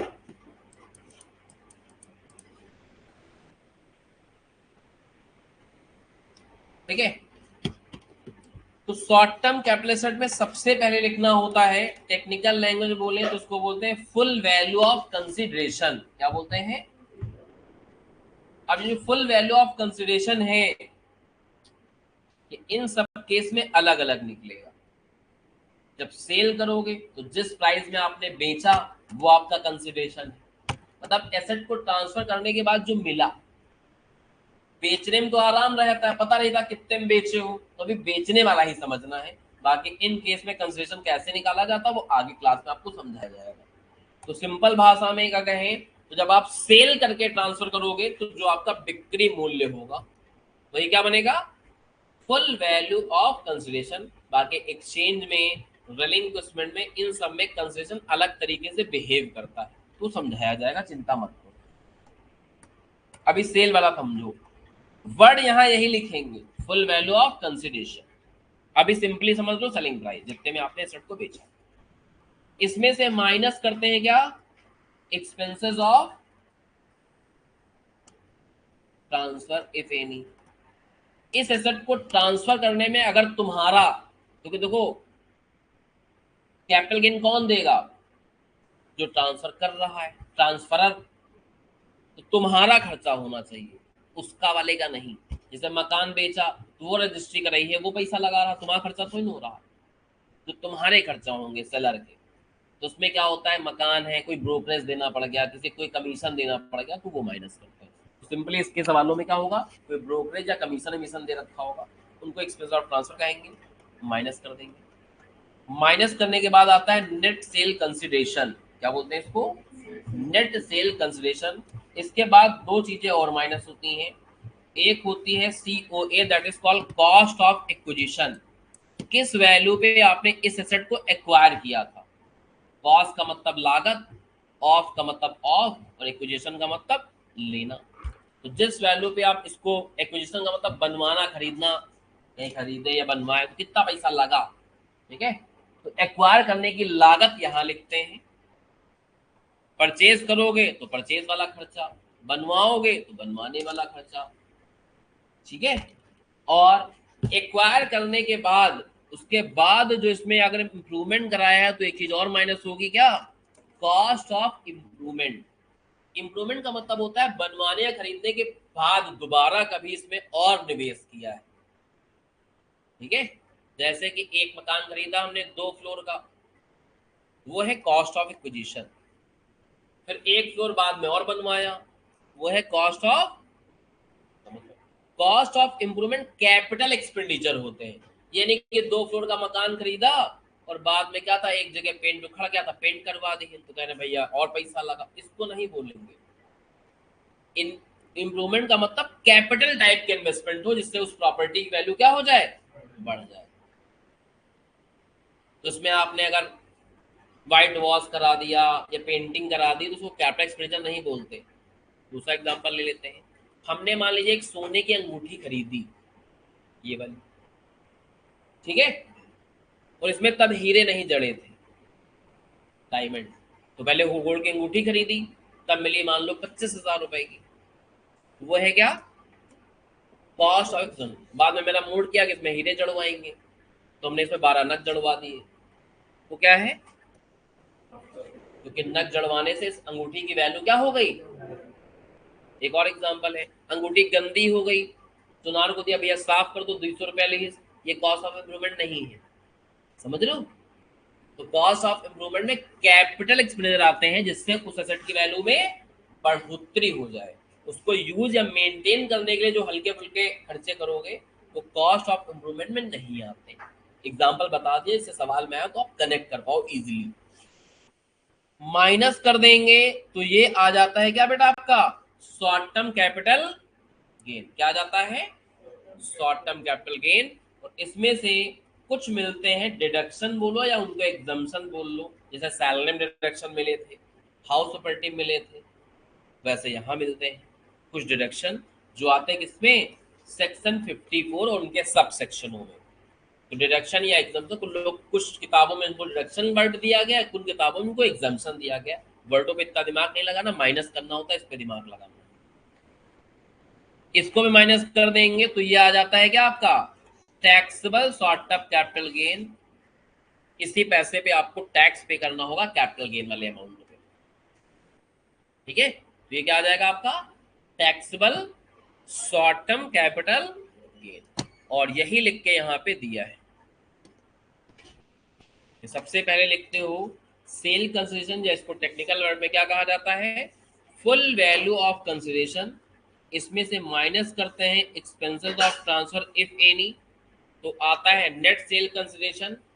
फिर माइनस करते हैं क्या, कॉस्ट ऑफ एक्विजिशन। फिर माइनस करते हैं क्या, फिर आता है शॉर्ट टर्म कैपिटल गेन। कुछ एग्जाम्पशंस हैं, सेक्शन 54 वाली, या 54 के कुछ सब सेक्शन होते हैं वो वाली, और माइनस करने के बाद क्या आ जाएगा आपका, शॉर्ट टर्म कैपिटल गेन आ जाएगा। समझ में आ गया ये? चलो, बहुत मस्त सी बात है, अभी और पढ़ाया जाएगा। और पहले एक सवाल करा दे छोटा सा।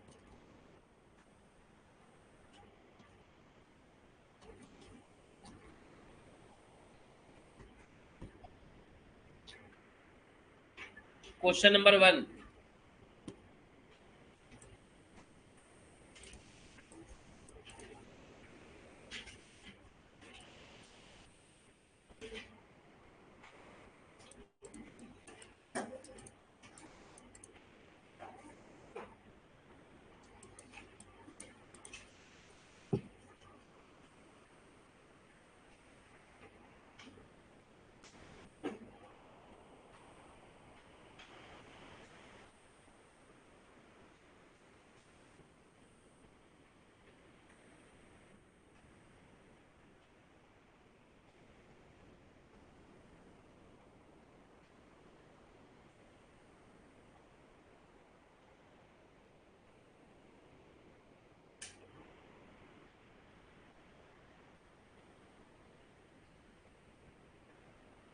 हाँ बेटा, एक बच्चा कह रहा है कि सर इम्प्रूवमेंट में लाइफ बढ़ जाती है, तो इसका कोई लॉजिक नहीं कि लाइफ बढ़ेगी बढ़ेगी। भैया अंगूठी है, हीरे लगवा दे ना लगवा दे, लाइफ पे इसका क्या असर आ रहा है बताओ। 2 मंजिल का मकान है, एक मंजिल और चढ़वा दिया, इससे मकान जल्दी गिर जाएगा या और जल्दी गिरने के चांसेस हो जाएंगे, लाइफ बढ़ने के चांसेस तो कम है। तो ऐसा नहीं कि कैपिटल एक्सपेंडिचर करके लाइफ बढ़ाई जाए, तो कैपिटल एक्सपेंडिचर करके उस एसेट की वैल्यू इंक्रीज होती है। Life may be increase, may be decrease, or may be no impact on life. तो लाइफ का या कैपिटल एक्सपेंडिचर भी, कैपिटल एक्सपेंडिचर की एक सुंदर सी परिभाषा थी 11th क्लास में जो पढ़ाई जाती थी। एक ही चीज को बेस बना के कैपिटल एक्सपेंडिचर नहीं देखते थे, कई सारे बेसिस थे उसके अंदर, तो वो सब अपना पढ़ना। नहीं पढ़ा है तो अकाउंटिंग में पढ़ाएंगे उसकी डेफिनेशन, यहाँ नहीं पढ़ाएंगे। तो एग्जाम क्वेश्चन नंबर 1 है कि मिस्टर दिवेश ने एक गोल्ड की रिंग परचेज करी है 20,000 रुपए की। फिर इस पे क्या करा दिया, एक डायमंड जड़वा दिया। जड़वाने की अंग्रेजी होती स्वयं। उसकी कॉस्ट कितनी थी, 25,000 रुपए की। रिंग बेचा है 80,000 रुपए में, ब्रोकरेज ब्रोकरेज देने कितना, 5,000 रुपया। कैपिटल गेन निकालेंगे तो निकाल देंगे। सबसे पहले लिखते हो आप क्या, फुल वैल्यू ऑफ कंसिडरेशन। बेचा है आपने 80,000 रुपए में, एक्सपेंसेस ऑफ ट्रांसफर हुए हैं 5,000 रुपए, तो एनएससी आ गया आपका कितना, 75,000 रुपए। खरीदी थी आपने 20,000 रुपए में, तो कॉस्ट ऑफ एक्विजिशन 20,000 रुपए। बाद में हीरा वीरा जड़वाया, कॉस्ट ऑफ इम्प्रूवमेंट 25,000 रुपया, और आ जाएगा शॉर्ट टर्म कैपिटल गेन।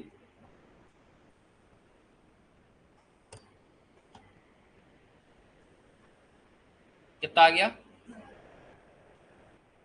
यही आंसर हो गया पहले सवाल का। तो ये हो गया भाई क्वेश्चन नंबर 1 का मस्त सा आंसर। नोट करा लो फटाफट जल्दी से, फिर आगे कराया जाए।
हाँ बेटा, लिख लिया, नोट हो गया, वापस आ जाएं।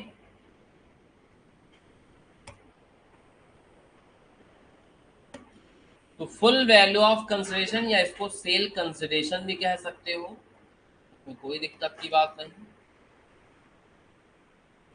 वैसे ज्यादा अच्छा वर्ड ये होता है, तुम लोग इसी का इस्तेमाल करते हैं, क्योंकि सेल तो तब होगी जब सेल नहीं करोगे। कभी कभी तो एक्सचेंज पे भी कैपिटल गेन लगेगा, तो क्या लिखे वहां, एक्सचेंज कंसिडरेशन। तो हर बार अलग अलग वर्ड पकड़ना पड़ेगा।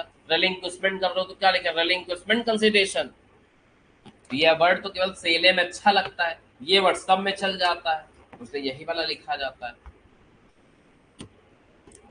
हाँ बेटा, हटा दें। अब ये जो सवाल लगाया है आपने, इसकी अप्रोच लगाने की गलत थी। सही अप्रोच क्या होती है वो बताते हैं।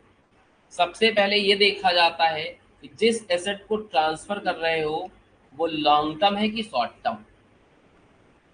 आपने परचेज किया था, यहाँ बेचा है, तो कितना डिफरेंस देखने को मिल रहा है, 1 साल से कम। तो कि 17 अगस्त आती तो 1 साल होता, तो 1 साल से छोटा था, वरना तो गोल्ड में 2 साल देखा जाता है। अगर मान लो यहाँ 25 भी लिखा होता तो भी शॉर्ट टर्म। लेकिन दिक्कत तो तब होती जब एग्जाम में यहाँ 21 लिख के आ जाता, समझ रहे हो, तो क्या हो जाता है ये। और लॉन्ग टर्म का सवाल ऐसा नहीं लगाते हैं, दूसरे के तरीके से लगाते हैं। तो सबसे पहले सवाल में ये चेक किया जाता है कि जिस एसेट को ट्रांसफर कर रहे हो वो शॉर्ट टर्म है या, तो पहले हमने चेक कर लिया था, वो तुम्हें बताया नहीं था, ठीक है, तुमने चेक कर लिया था, शॉर्ट टर्म निकली, लगवा दिए। लेकिन पहले आपको चेक करना पड़ेगा। शॉर्ट टर्म होगी तो शॉर्ट टर्म के हिसाब से लगाओगे, लॉन्ग टर्म होगी तो फिर लॉन्ग टर्म के हिसाब से लगाओगे। अब समझने जा रहे हैं कि अगर लॉन्ग टर्म होता है तो उसका हिसाब किताब क्या होता है। ठीक है, यहाँ तक क्लियर हो गया बेटा। इधर देखो, बोर्ड पे नजरें, बोर्ड पे रहे, बोर्ड से नजरें हटी, आपका काम लगा।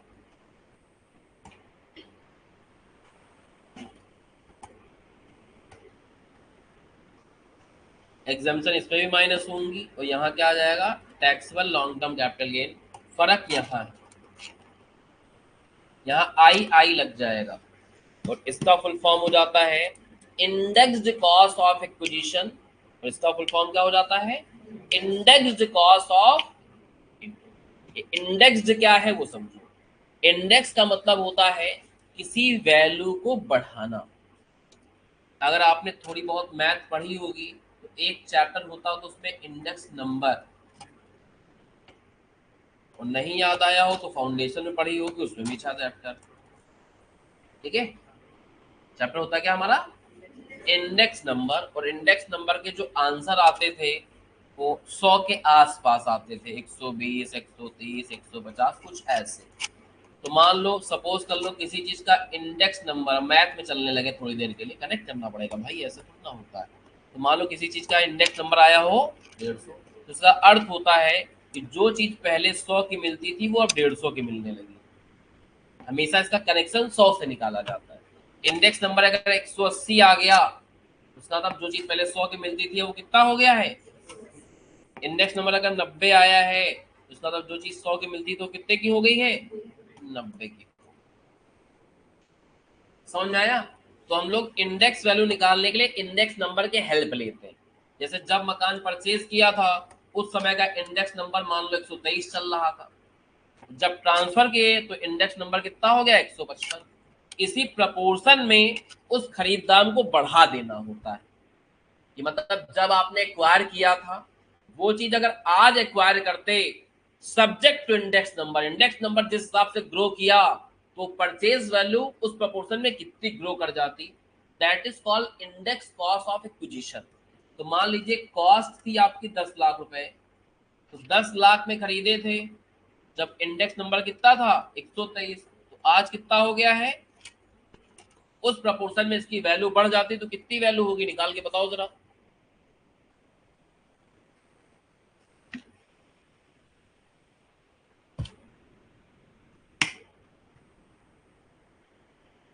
कितना हो गया, 12 लाख, ये जो 10 लाख थी ये थी कॉस्ट ऑफ एक्विजिशन, और ये जो आई है इसको क्या बोलते हैं? तो इंडेक्स कॉस्ट ऑफ एक्विजिशन निकालने के लिए पहले कॉस्ट ऑफ एक्विजिशन लेते हैं, फिर एक इंडेक्स नंबर से मल्टीप्लाई करते हैं एक इंडेक्स नंबर से। इंडेक्स नंबर को यहाँ इंडेक्स नंबर में वैरायटी होती थी और एक वैरायटी होती थी, उसको बोलते थे कॉस्ट इन्फ्लेशन इंडेक्स नंबर। क्या बोलते थे? उसी को CII यहाँ कहा जाता है, और ये तुम्हें सवाल में दे रखा होगा, चिंता की कोई बात नहीं। ठीक है, तो मल्टीप्लाई किस CI से करेंगे? CII in the year of transfer. CII divide किससे करेंगे? CII in the year of acquisition. तो एक्विजिशन वाले ईयर के CII से डिवाइड और ट्रांसफर वाले CII से, समझ गए? अभी लिखवा देंगे। ऐसे ही इंप्रूवमेंट में देखा जाएगा कि कॉस्ट ऑफ इंप्रूवमेंट पहले पकड़ोगे और फिर एक CII से मल्टीप्लाई करोगे, एक CII से क्या करोगे? Divide. CII of the transfer से मल्टीप्लाई, और यहां डिवाइड किससे करेंगे? CII in the year of improvement. Acquisition नहीं, एक्विजिशन में नीचे एक्विजिशन, इंप्रूवमेंट में नीचे किस साल इंप्रूव कराया। हो सकता है खरीदने वाला ईयर अलग हो तो इंप्रूवमेंट 3 साल बाद कराया हो, तो इंप्रूवमेंट में नीचे क्या आएगा? CII in the year of improvement, और एक्विजिशन वाले में क्या आएगा? CII in the year of acquisition. ऊपर वाले में हमेशा ट्रांसफर ही आएगा। समझ गए? ये सब बातें लिख के दी गई, चिंता की कोई बात नहीं, पहले से लिख के दिया इसीलिए मैटर को ज्यादा मशक्कत ना करनी पड़े। अभी जितना दिखाया जा रहा है उस पर दिमाग लगाना, बाकी जो चीजें छूट रही उन पर दिमाग कब लगाना कैसे लगाना बताएंगे। यहाँ आप देख सकते हो यही जो बातें हमने एक्सप्लेन करी है वो ऑलरेडी आपको लिख के दी गई। इंडेक्स ऑफ एक्विजिशन कैसे निकालते हैं? कॉस्ट ऑफ एक्विजिशन लेते हो, मल्टीप्लाई करते हैं क्या? Index of the year of transfer divide करते हैं index of year of acquisition. Index cost of improvement कैसे निकालते हो? कॉस्ट ऑफ इम्प्रूवमेंट लेते हैं into index of the year of transfer divide by index in the year of. तो ये भी दोनों याद हो गए होंगे बातों बातों में। कोई समस्या? यहाँ तक क्लियर है सबको बेटा? चलो आगे चलते हैं, बस 1 मिनट का सब्र करो। कैपिटल गेन वैसे तो बहुत आसान होता है, लेकिन टेक्निकलिटी के मामले में किसी भी तरीके से PGBP से कम नहीं है ये। ठीक है, मतलब जब पढ़ोगे तो PGBP से आसान महसूस होगा, होता है महसूस, बस आसान होता नहीं। ठीक है, तो उतना ही दिमाग इसमें भी लगाना पड़ेगा जितना आपने PGBP में लगाया।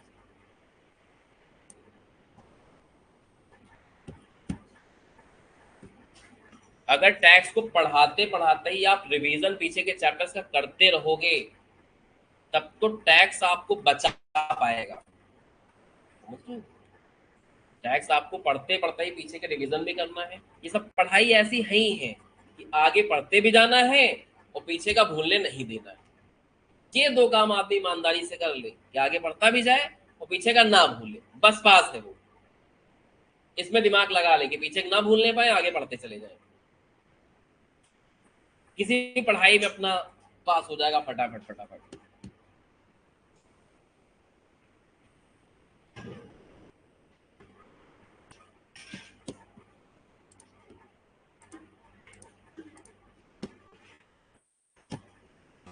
कोई आज तक ऐसा इंसान पैदा नहीं हुआ है जो भूले ना, समझ लो। तो भूलता हर आदमी है, कोई जल्दी भूलता है, कोई देर में भूलता है, कोई सब भूल जाता है, कोई आधा भूलता है।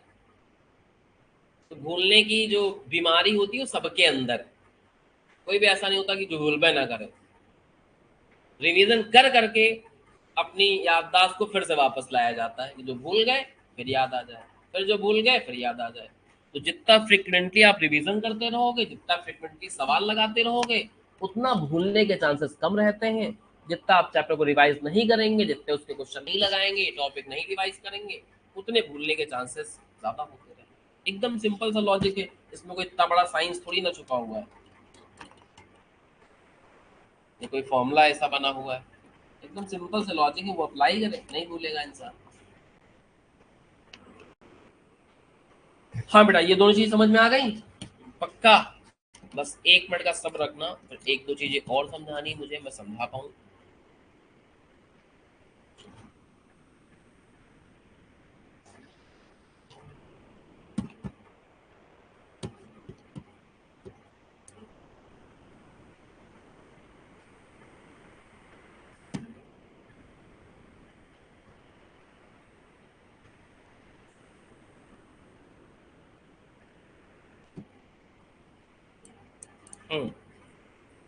क्वेश्चन नंबर 2, पहला क्वेश्चन हो गया।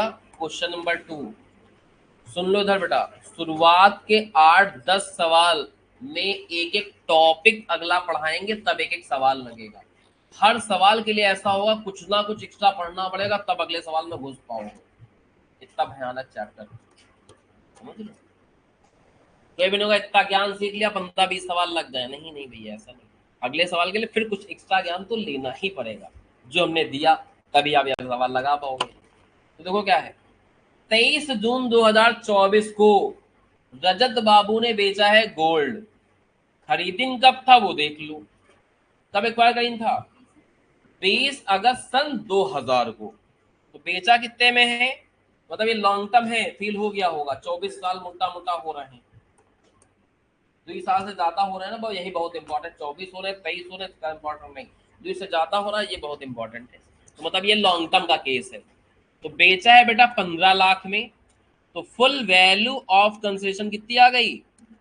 15 लाख रुपी।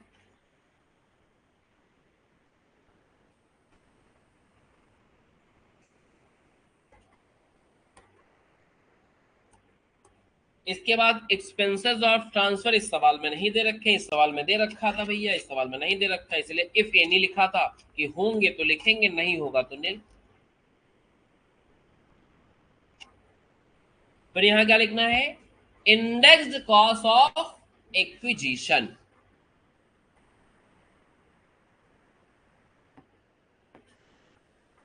और index cost of improvement.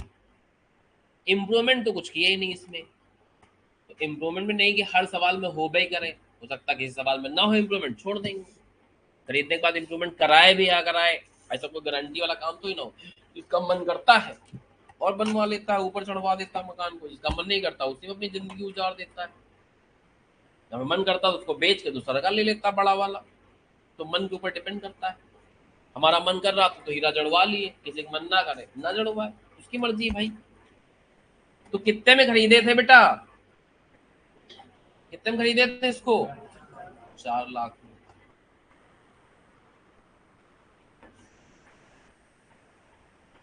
Into CII in the year of transfer. तो किस ईयर में ट्रांसफर किया गया है इसको? किस ईयर में ट्रांसफर किया गया है? 2024 मत बोलो। इनकम टैक्स में ये 1 साल वाला जो ईयर बोलते हो कैलेंडर ईयर, अपराध होता है। बात जो होगी वो फाइनेंशियल ईयर के टर्म्स में होगी। या तो 23-24 बोलो या तो 24-25 बोलो। 24-25 तो मार्च के बाद का मैटर होता है, तो इसका मतलब उसके आगे लगाना होता है 24-25। मार्च के पहले का मैटर होता है, मार्च तक का मैटर होता है, तो उसके पीछे जाना होता है। इसका मतलब 24-25। अब सवाल में तो नहीं दे रखा, लेकिन जब एग्जाम में सवाल आता है तो यहाँ CII 4-5 वर्षों के देगा। जिनकी 2 की जरूरत रहेगी वो 3-4 कंफ्यूज करने के लिए। वरना अगर 2 दे देगा तो आदमी समझ नहीं जाएगा, बड़े एस मल्टीप्लाई करो, छोटे एस डिवाइड करो। 5-6 देगा, कंफ्यूजन वाली बेहतर। अभी यहाँ नहीं दे रखे हैं, इसलिए यहाँ एक लिस्ट छाप के दी है हमने, तो यहां से देख लोगे। बाकी एग्जाम में इतनी बड़ी लिस्ट नहीं बना के देगा, जो 2 की जरूरत होगी वो देगा, 2-3 और देगा कंफ्यूज करने के लिए तुमको। तो 24-25 का CII कितना दिख रहा है तुमको? 363। तो यहां पकड़ लेंगे 363, ठीक है, 363। और इधर देखो बेटा बोर्ड पे, खरीदा कब था आपने? 2002-1, ऐसे बोलो। 20 कहा, 2002 2001। तो 2002-1 का देख लेते हैं कितना है। 2001-2 से स्टार्टिंग हुई है CII की, इसके पहले का भी ना बताया तो 100 लेना है, यानी इसके पहले ऑन बिफोर भी यहां जोड़ लेना। यहां क्या जोड़ लोगे? और बिफोर, मतलब 2001-2 में भी 100 और उसके पहले केस हुआ तो वहां भी 100।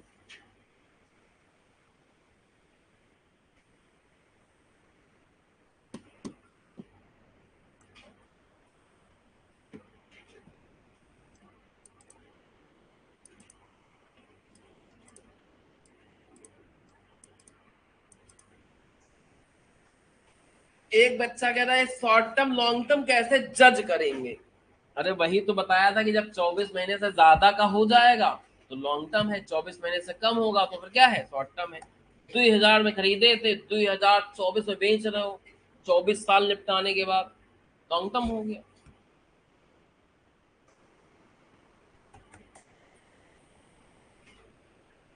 कुछ बच्चे क्या करते हैं, जब टॉपिक पढ़ा रहे होते हैं उस समय दिमाग में आते, कहते हैं सवाल में जब आएगा तब पूछेंगे। सवाल में आता है कि अब पूछेंगे, रुको बताओ भैया शॉर्ट टर्म कैसे, लॉन्ग टर्म कैसे। वैसे थोड़ी ना होता है, पहले टॉपिक पढ़ोगे तब सवाल लगना स्टार्ट हो पाएंगे। तो बच्चों का अलग ही कॉन्सेप्ट चलता है उसमें, मतलब पढ़ाई के तौर तरीके चेंज नहीं करने, नहीं जैसे बचपन से करते चले आ रहे थे, जब भूख लगी थी तभी खाना खाया था, ऐसे कैसे चेंज कर दें? तो जब काम लगेगा तभी पूछूंगा मैं, एग्जाम के एक दिन पहले काम लगता है तब पूछते हैं। हाँ बेटा इसकी वैल्यू निकालो, value 14,51,000। Difference is called long term capital gain. 48,000।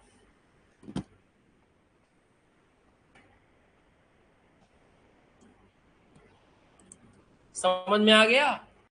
अब सुनो इधर, अरे सुन तो लो, सुन ही नहीं रहो कितनी ध्यान से। अब जो बात बताने जा रहे हैं वो 100 गुने की बात है, बहुत ध्यान से। इस सवाल में यहाँ ए करो यहाँ बी करो।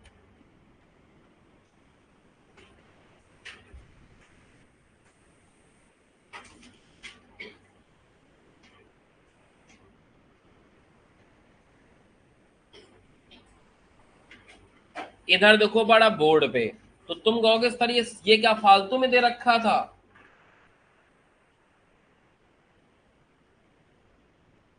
क्या दे दी था? 1 अप्रैल 2001 की फेयर मार्केट वैल्यू, मतलब जो गोल्ड खरीदे थे उसकी मार्केट में अगर 1 अप्रैल 2001 को बेचते तो कितना का बिकता? Market value 360। तो इसका भी यूज होता है। इस सवाल में यूज आया नहीं वो अलग की बात है, वरना यूज आ जाता। जैसे मान लो 460 होता, इधर देखो कितना होता, तो हम यहाँ 4 लाख ना लिखते, कितना लिखते? यानी इसका मतलब है कि यहाँ जो फिगर लिखी जाती है वो क्या होती है? जितने में आपने एक्वायर किया और फेयर मार्केट वैल्यू कब की? 141 की, दोनों में से हाइयर वाला। ठीक है? अब सुनो, हमेशा ही नहीं करना होता, ये भी कब करना ये भी इंपॉर्टेंट। तो अब आओ पूरी कहानी बताते हैं।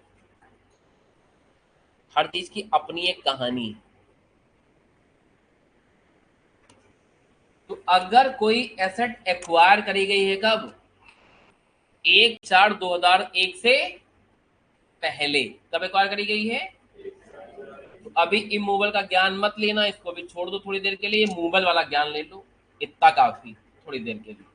तो कह रहा है जो कॉस्ट ऑफ इक्विजिशन होती है, ये जो बात कर रहा है वो इसकी बात कर रहा है, क्योंकि इसको ही कॉस्ट ऑफ इक्विजिशन कहते हो, इसको तो इंडेक्स्ड कॉस्ट ऑफ इक्विजिशन कहते हो। समझ रहे हो? तो जो यहां वैल्यू लिखते हो कौन सी लिखोगे? कॉस्ट ऑफ इक्विजिशन, कितने में एक्वायर किया था, और दूसरा क्या है? फेयर मार्केट वैल्यू 1/4/2000 की, इन दोनों में से ज्यादा। इन दोनों में से ज्यादा लेने वाले का अधिकार तुम्हारे पास कब आएगा? जब एसेट एक्वायर करी हो, कब? यानी इस नोट्स का काम तभी है जब एक्वायर किया हो 1/4/2001 से पहले। उसके बाद एक्वायर किया होगा तो ये सब कुछ नहीं होगा, जितने में एक्वायर किया चुपचाप वो लिखना, फिर फेयर मार्केट वैल्यू का कोई नाटक नहीं। समझ लो? तो इसका नाटक कब आता है? जब आपने एसेट एक्वायर किया हो, कब? 1/4/2001 से पहले। अगर पहले एक्वायर किया होगा तो इन दोनों का हायर वाला पैसा यहां लिखेंगे, फिर इंडेक्सेशन करेंगे। इसीलिए बताया था कि अगर इस सवाल में यहां 460 लिखा होता तो मैं यहां 460 लिखता। तो इसका अपना यूज था, बस सवाल में इतना अर्थ नहीं निकल रहा था तो उस समय नहीं बताए थे, अब बताया इंपॉर्टेंट। तो हर चीज की अपनी इंपॉर्टेंस है, जरूरत के समय सब बताया जाएगा, चिंता मत करो। इसकी इंपॉर्टेंस समझ पाए। दूसरी और बहुत गहरी बात जिसमें आधे बच्चे बिखर जाएंगे आगे चल के अगर सही से नहीं समझें तो, ये जो इंडेक्सेशन करते हो ना, इंडेक्सेशन करने से इसकी वैल्यू क्या हो जाती है, बढ़ जाती है।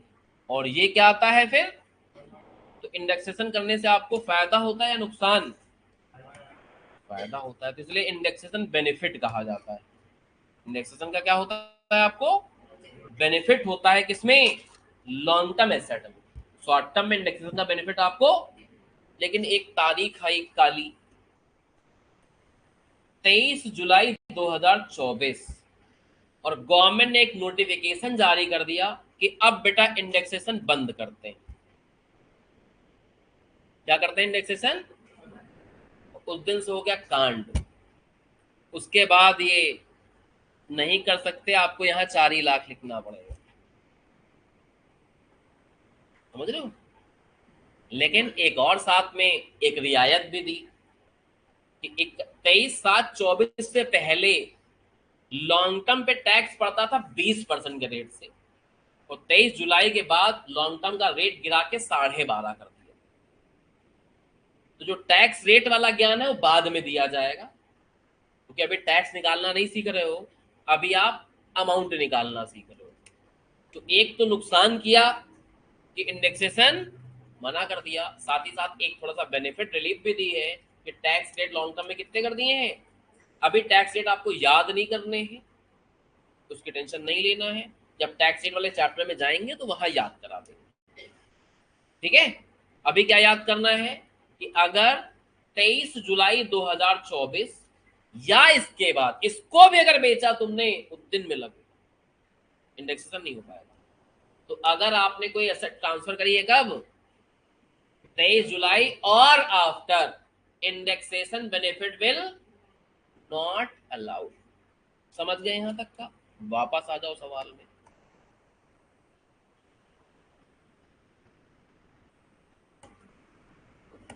कितना यहां आंसर आया था बेटा, 48,000। वैसे इस सवाल में आगे बोल दी इसे कि कैपिटल गेन निकालना है, इन्होंने आंसर में टैक्स भी निकाल के बता दिया है अपने सोल्यूशन में। अभी टैक्स की चिंता आपको नहीं करनी, कैपिटल गेन पहले निकालना सीखो, टैक्स वैक्स तो निकल ही जाएगा, टैक्स निकालने में कुछ नहीं है। रेट से मल्टीप्लाई लो, टैक्स आ गया, उसमें कोई इतना ज्ञान नहीं लगता। रेट विभिन्न प्रकार के होते हैं, वो सब समझने पड़ेंगे, याद करने पड़ेंगे। तो जब टैक्स रेट वाले चैप्टर में आएंगे तब आपको बताएंगे, अभी इनकम सही से निकाल पाओ वही बहुत। तो ये हो गया हमारा ए पार्ट का आंसर। अगले वाले में देखो क्या तफरी काट रहा है, कह रहा है अगर 23/12 को बेचे हो तो 23 जुलाई के बाद दिन तो आती 23/12, तो इसका मतलब इंडेक्सेशन बेनिफिट आपको अवेलेबल नहीं होंगे। तो इसका जो आंसर है वो कुछ इस तरीके से चलेगा। तो यहां डायरेक्ट क्या कराओगे, 4 लाख माइनस करोगे और आंसर आएगा 11 लाख। अभी आपको सिंपल टैक्स रेट बता तो दिए हैं, तो यहाँ टैक्स का अमाउंट निकाल के दिखा भी देते हैं। बाकी अभी टैक्स रेट नहीं भी याद करोगे तो अभी आपका काम चलेगा, क्योंकि इस चैप्टर के सवालों में टैक्स नहीं पूछता। तो अगर हम लोग टैक्स पूछें इसका, tax on long term capital gain, तो इस पे जो टैक्स के रेट अप्लाई होते हैं, 23 जुलाई से पहले पड़ते थे 20%, 23 जुलाई के बाद कितने बढ़ते हैं, सारे। तो ये आ जाएगा tax on long term capital gain. यहां आ रहा है आपका 9600 रुपए, और यहां आ रहा है कितना, 1,37,500। तो 23 जुलाई आने से फायदा हुआ कि आपका घाटा हुआ, इनका घाटा हुआ है रजत का, ना हमारा कोई घाटा हुआ ना फायदा हुआ। रजत का घाटा हुआ, गवर्नमेंट का फायदा हुआ, अपने पिताजी का क्या जा रहा है। लेकिन समझो, इसका मतलब ये नहीं कि हर आदमी का 23 जुलाई के बाद नुकसान ही होगा, ये तो अमाउंट पे निर्भर करता है, समझ लो।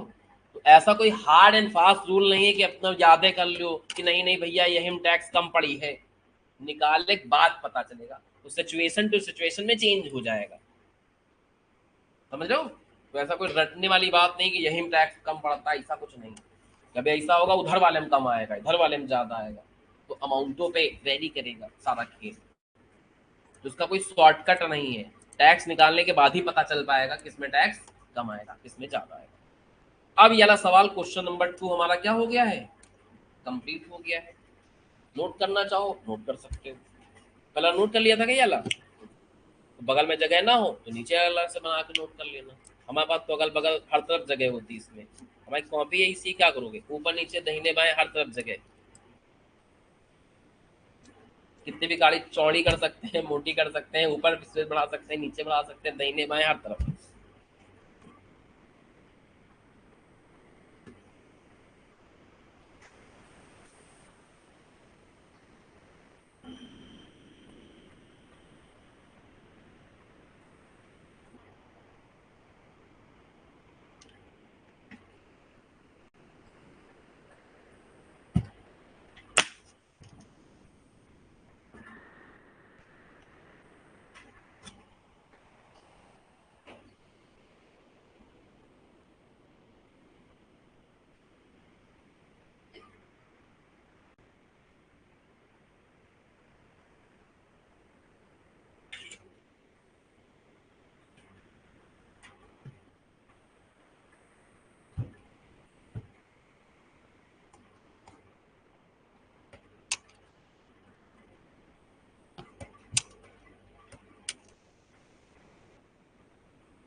हाँ बेटा नोट हो गया। अब और बातें समझो, अभी खत्म थोड़ी ना हो गया कैपिटल गेन, अभी तो शुरू हुआ है भाई। ये तो टीजर था, टीजर, ट्रेलर भी नहीं बोल सकते अभी इसको हम लोग, ठीक है। आजकल मूवी में चलता है ना, पहले टीजर आता है छोटा सा 30 सेकंड का, फिर आता है ट्रेलर 2-3 मिनट का, फिर आती 3 घंटे की पूरी मूवी। ये टीजर समझ लो या ट्रेलर समझ सकते हो इसको, पिक्चर तो नहीं भाई, पिक्चर अभी बाकी। यहाँ तक समझ में आ गया बेटा सबको। चलिए वापस आते हैं और बातें बताते हैं बेटा आपको। तो जो पहले पन्ने में लिखा था ये सब पढ़ लिया आपने, कैपिटल गेन का पहला पन्ना। कैपिटल गेन के दूसरे पन्ने में था वो भी पढ़ लिया, लेकिन थोड़ा पढ़ना अभी बाकी। ये क्या कहता है ये समझो बहुत ही ध्यान से। अब जिस दिन ये 23 जुलाई आया, 24 लोग रोना गाना मचा देंगे कि साला तुम पहले बता देते, अब हम बेचने वाले थे, अब पहले बेच देते 2 दिन पहले, कम से कम इंडेक्सेशन तो मिल पाता। तो मतलब लोगों को दिक्कत थी कि साला तुम 23 जुलाई को नोटिफिकेशन निकाले और 23 जुलाई से ही अप्लाई करवा दिए, हमको मौका काहे नहीं दिए बेचने का। तो ये लोग चाहते थे कि थोड़ा कहीं देते कि 23 नोटिफिकेशन निकालते, कहते भाई 1 जनवरी से अप्लाई होगा, तो जिसको निकालना होता अपना निकाल निकाल के उस हिसाब से मैनेज कर लेता कि निकालना सही है कि नहीं है। यहाँ तो रातों रात में एप्लीकेशन है, अगले दिन से चालू, अब क्या इस काम खत्म। तो लोग चिल्लम चिल्ला कालू कालू ही। तो गवर्नमेंट कहे अच्छा चलो रुको, अच्छा सब्र करो, एक और नोटिफिकेशन निकाली, और कहे ऐसा है कि अगर कौनो 23 जुलाई 24 से पहले प्रॉपर्टी खरीदी से, मतलब जब नोटिफिकेशन निकाला तो आपके पास एसेट थी और तुमने बेचा कब है 23 जुलाई के, तो तुम्हें दोनों मौके देते हैं। तुम्हारा मन करे तो इसके हिसाब से पे कर देना, तुम्हारा मन करे तो किसको मौका दिया गया, जिसने खरीदा हो 23 जुलाई। अब हमारे पास मौका नहीं, अब आज खरीदेंगे बाद में बेचेंगे तो नए वाले सिस्टम से ही आना पड़ेगा हमको। जिन्होंने परचेज किया हो, एक्वायर किया हो 23 जुलाई से पहले, वो ट्रांसफर किया हो 23 जुलाई या उसके, उनको दिए गए दोनों ऑप्शन, दोनों में से जो इनको मस्त लगे प्रैक्टिकल लाइफ में वो अडॉप्ट कर सकते हैं। सवाल में हम लोग दोनों ऑप्शन से नहीं करेंगे। सवाल में 23 जुलाई से पहले बोलिस तो ये वाला करेंगे, 23 जुलाई के बाद बोलिस तो ये अलाउ करेंगे। 23 जुलाई के बाद में हम दोनों ऑप्शन करके नहीं दिखाएंगे, ये ध्यान रखना। एग्जाम में जब तक कहे ना कि दोनों ऑप्शन से करके दिखाओ, तो नए वाले ऑप्शन से ही करना होगा एग्जाम में। प्रैक्टिकल लाइफ में दोनों ऑप्शन आपको, लेकिन फाइनल लेवल में क्या होता है, कहता है टैक्स निकालो। अब टैक्स निकालने की बारी आएगी तो दोनों तरीके से करके दिखाना पड़ता है। खाली इनकम निकालने की बारी आई तो नए तरीके से करके दिखाना पड़ता है। तो सवाल टू सवाल वेरी करेगा, थोड़ा क्वेश्चन करेंगे तो और ज्यादा कनेक्टिविटी आपकी बनेगी। तो यानी अगर टैक्स निकालने का सवाल हुआ तो आपको दोनों एंगल से करके दिखाना पड़ेगा, 12.5 के रेट से 20 के रेट से। लेकिन केवल इनकम निकालने का सवाल हुआ तो फिर हम लोग क्या करेंगे, 23 जुलाई के बाद अगर ट्रांसफर करेगा तो विदाउट इंडेक्सेशन इनकम निकाल के बता देंगे, बस। दोनों बताना चाहो आपका प्यार है, बता दो एग्जाम में, कोई दिक्कत की बात नहीं, उसमें कोई नंबर कटने वाले नहीं, लेकिन ना ही कोई एक्स्ट्रा मार्क्स आपको मिले। बगल में करना ही कितना होता है, 2 लाइन खींचनी, गड़बाग से 3 वैल्यू लिख देनी है। इसमें कोई दर्द वाली बात थोड़ी ना है कि दोनों ऑप्शन से कर भी दोगे तो इतना टाइम कोई वेस्ट थोड़ी ना हो रहा है। एक कॉलम एक्स्ट्रा बनाना है, 4 अमाउंट लिख देने, बस खत्म। तो दोनों तरीके से कर दोगे तो कोई दिक्कत वाली बात नहीं है, फिर दिमाग में कोई टेंशन नहीं रहती कि साला ऐसा तो नहीं दोनों तरीके से करना चाहिए था, हम एक ही तरीके से करके आए। तो डिलेमा में नहीं जीते हो आप, ठीक है। तो दोनों तरीके से कर देना, वो बेहतर रहेगा एग्जाम पॉइंट ऑफ व्यू से। चलिए वापस आ जाते हैं। अब यही बात इंग्लिश में एक्सप्लेन करके दी गई, तो सबको मौका नहीं दिया गया है। कहें देखो बेटा, ये मौका देंगे सिर्फ किसको, इंडिविजुअल नहीं बेटा, रेजिडेंट इंडिविजुअल बोलो, ऐसा थोड़ी ना होता है। हर चीज की अपनी वैल्यू है। तो अगर कोई इंडिविजुअल है लेकिन नॉन रेजिडेंट है तो उसको नहीं मिल पाएगा, को हट, चला बेनिफिट तुमको नहीं दे पाएंगे। क्या नए सिरे से आओ, बिना इंडेक्सेशन के दो, 12.5% टैक्स पे करो, ठीक है। तो ये देखो लिखा था इंग्लिश में कि इंडेक्सेशन अलाउ नहीं होता है, कब से, 23 जुलाई से। नोट लिख के दिया रेड रेड कलर का, बढ़िया मस्त सा। फिर आगे देखो, कह रहा है अगर आप रेजिडेंट इंडिविजुअल हो या फिर क्या हो, और आपने ट्रांसफर किया हो क्या, केवल इमूवेबल प्रॉपर्टी, ज्वेलरी बेचा होगा तो मेरे पास दोनों ऑप्शन नहीं। समझ रहे हो, बहुत चुनिंदा चीजों पे लगाए गए, ठीक है। फिर ये जो लैंड बिल्डिंग है, चाहे रेजिडेंशियल हो चाहे कॉमर्शियल हो, एक्वायर करी गई हो 23 जुलाई से पहले, ट्रांसफर करी गई होगा 23 जुलाई को या उसके बाद, तो एसएससी के पास दोनों ऑप्शन है, 12.5% के हिसाब से टैक्स भरे बिना इंडेक्सेशन लेते हुए, या फिर पुराने के हिसाब से इंडेक्सेशन का फायदा उठाए और 20% के हिसाब से टैक्स निकाल के जमा करे। तो जो हमने एक्सप्लेन किया था सब इंग्लिश में लिख के दिया गया है। फिर यहाँ पे एक टैक्स पॉइंट है, हल्का समझा देते हैं वरना इसका कोई अर्थ नहीं कह रहा है। ये ऑप्शन टैक्स लायबिलिटी समय निकाला जाता है, इनकम कंप्यूट करते समय कोई ऑप्शन नहीं। इनकम करते समय आपको नए सिरे से ही इनकम निकालनी होती है, ठीक है। वही हम आपको बता रहे थे कि अगर इनकम निकालने का सवाल आया तो फिर दोनों ऑप्शन से नहीं करना होता, टैक्स निकालने का सवाल आया तो फिर दोनों एंगल से करके दिखाना होगा। यही चीज टैक्स पॉइंट में लिख के दी गई है। फिर भी मैं इसकी बात नहीं मानता, अगर मैं एग्जाम देता दोनों ऑप्शन होते तो मैं दोनों ऑप्शन से करके इनकम भी दिखा देता, टैक्स निकालने की बात होती है दोनों ऑप्शन से टैक्स भी दिखा देता, उसमें मैं ज्यादा कंफर्ट फील करता। हाँ, अगर ये पांचों बातें फुलफिल हो रही हैं तो आपके पास दोनों ऑप्शन हैं। पांचों बातें फुलफिल नहीं हो रही हैं तो एक ही ऑप्शन है कि इसके बाद इंडेक्सेशन का फायदा नहीं उठाने देंगे। समझ में आ गया बेटा, कोई भी डाउट हो पूछ सकते हो, नहीं डाउट है तो बताओ, फिर आगे चले। भूल जाओ इसको, समझ लो दोनों ऑप्शन से तुम्हें करना है क्योंकि उसी में बेहतर रहेगा। ये टैक्स पॉइंट ये कह रहा है कि भैया इनकम का सवाल आए तो तुम्हें विदाउट इंडेक्सेशन ही निकालना है इनकम, लेकिन अगर हम तुमसे कहें टैक्स बेटा निकाल के दिखाना तो तुम्हें दोनों तरीके से करके दिखाना पड़ेगा, ये कह रहा है ये टैक्स पॉइंट, ठीक है। फिर भी मैं इसका कहना नहीं मानता, हटाओ, इसका कहना नहीं मानता। इनकम भी आए तो भी दोनों तरीके से निकाल के दिखाना, टैक्स भी आए, सिंपल हिसाब किताब होगा कि दोनों ऑप्शन अगर मिल रहे हैं, दोनों ऑप्शन कब करने होंगे आपको, जब ये कंडीशन फुलफिल हो रही है। बाकी लोग के दोनों ऑप्शन है ही नहीं। मान लो सवाल एनआरआई इंडिविजुअल का है, या सवाल पार्टनरशिप फर्म का है, या सवाल कंपनी का है, तो उनके लिए कहाँ ऑप्शन, इनके लिए ऑप्शन। सवाल ज्वेलरी का है तो कहाँ ऑप्शन, नहीं ऑप्शन।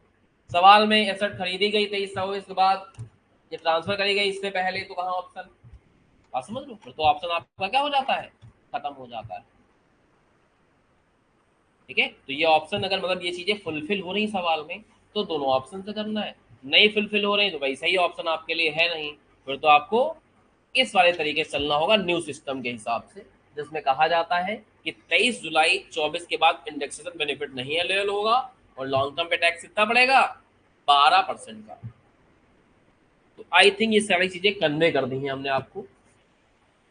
तीसरे पन्ने में ये पहले ही पढ़ाया जा चुका था, ये पढ़ाया जा चुका है, ये अभी नहीं पढ़ाया है। अभी जब इमूवेबल प्रॉपर्टी का आएगा तो उस समय पढ़ा देंगे तो ज्यादा कनेक्ट कर पाओगे आप। फिर एक और बहुत तगड़ी चीज है, ये समझ लो। अभी आपने सवाल देखा था क्वेश्चन नंबर 1, उसमें हम लोगों ने इंप्रूवमेंट घटाया था, जो आपने वो डायमंड पेमेंट जड़वाया था। लेकिन यही इंप्रूवमेंट अगर 141 से पहले कराया है आपने, तो उसको घटाने का अधिकार आप नहीं रखते।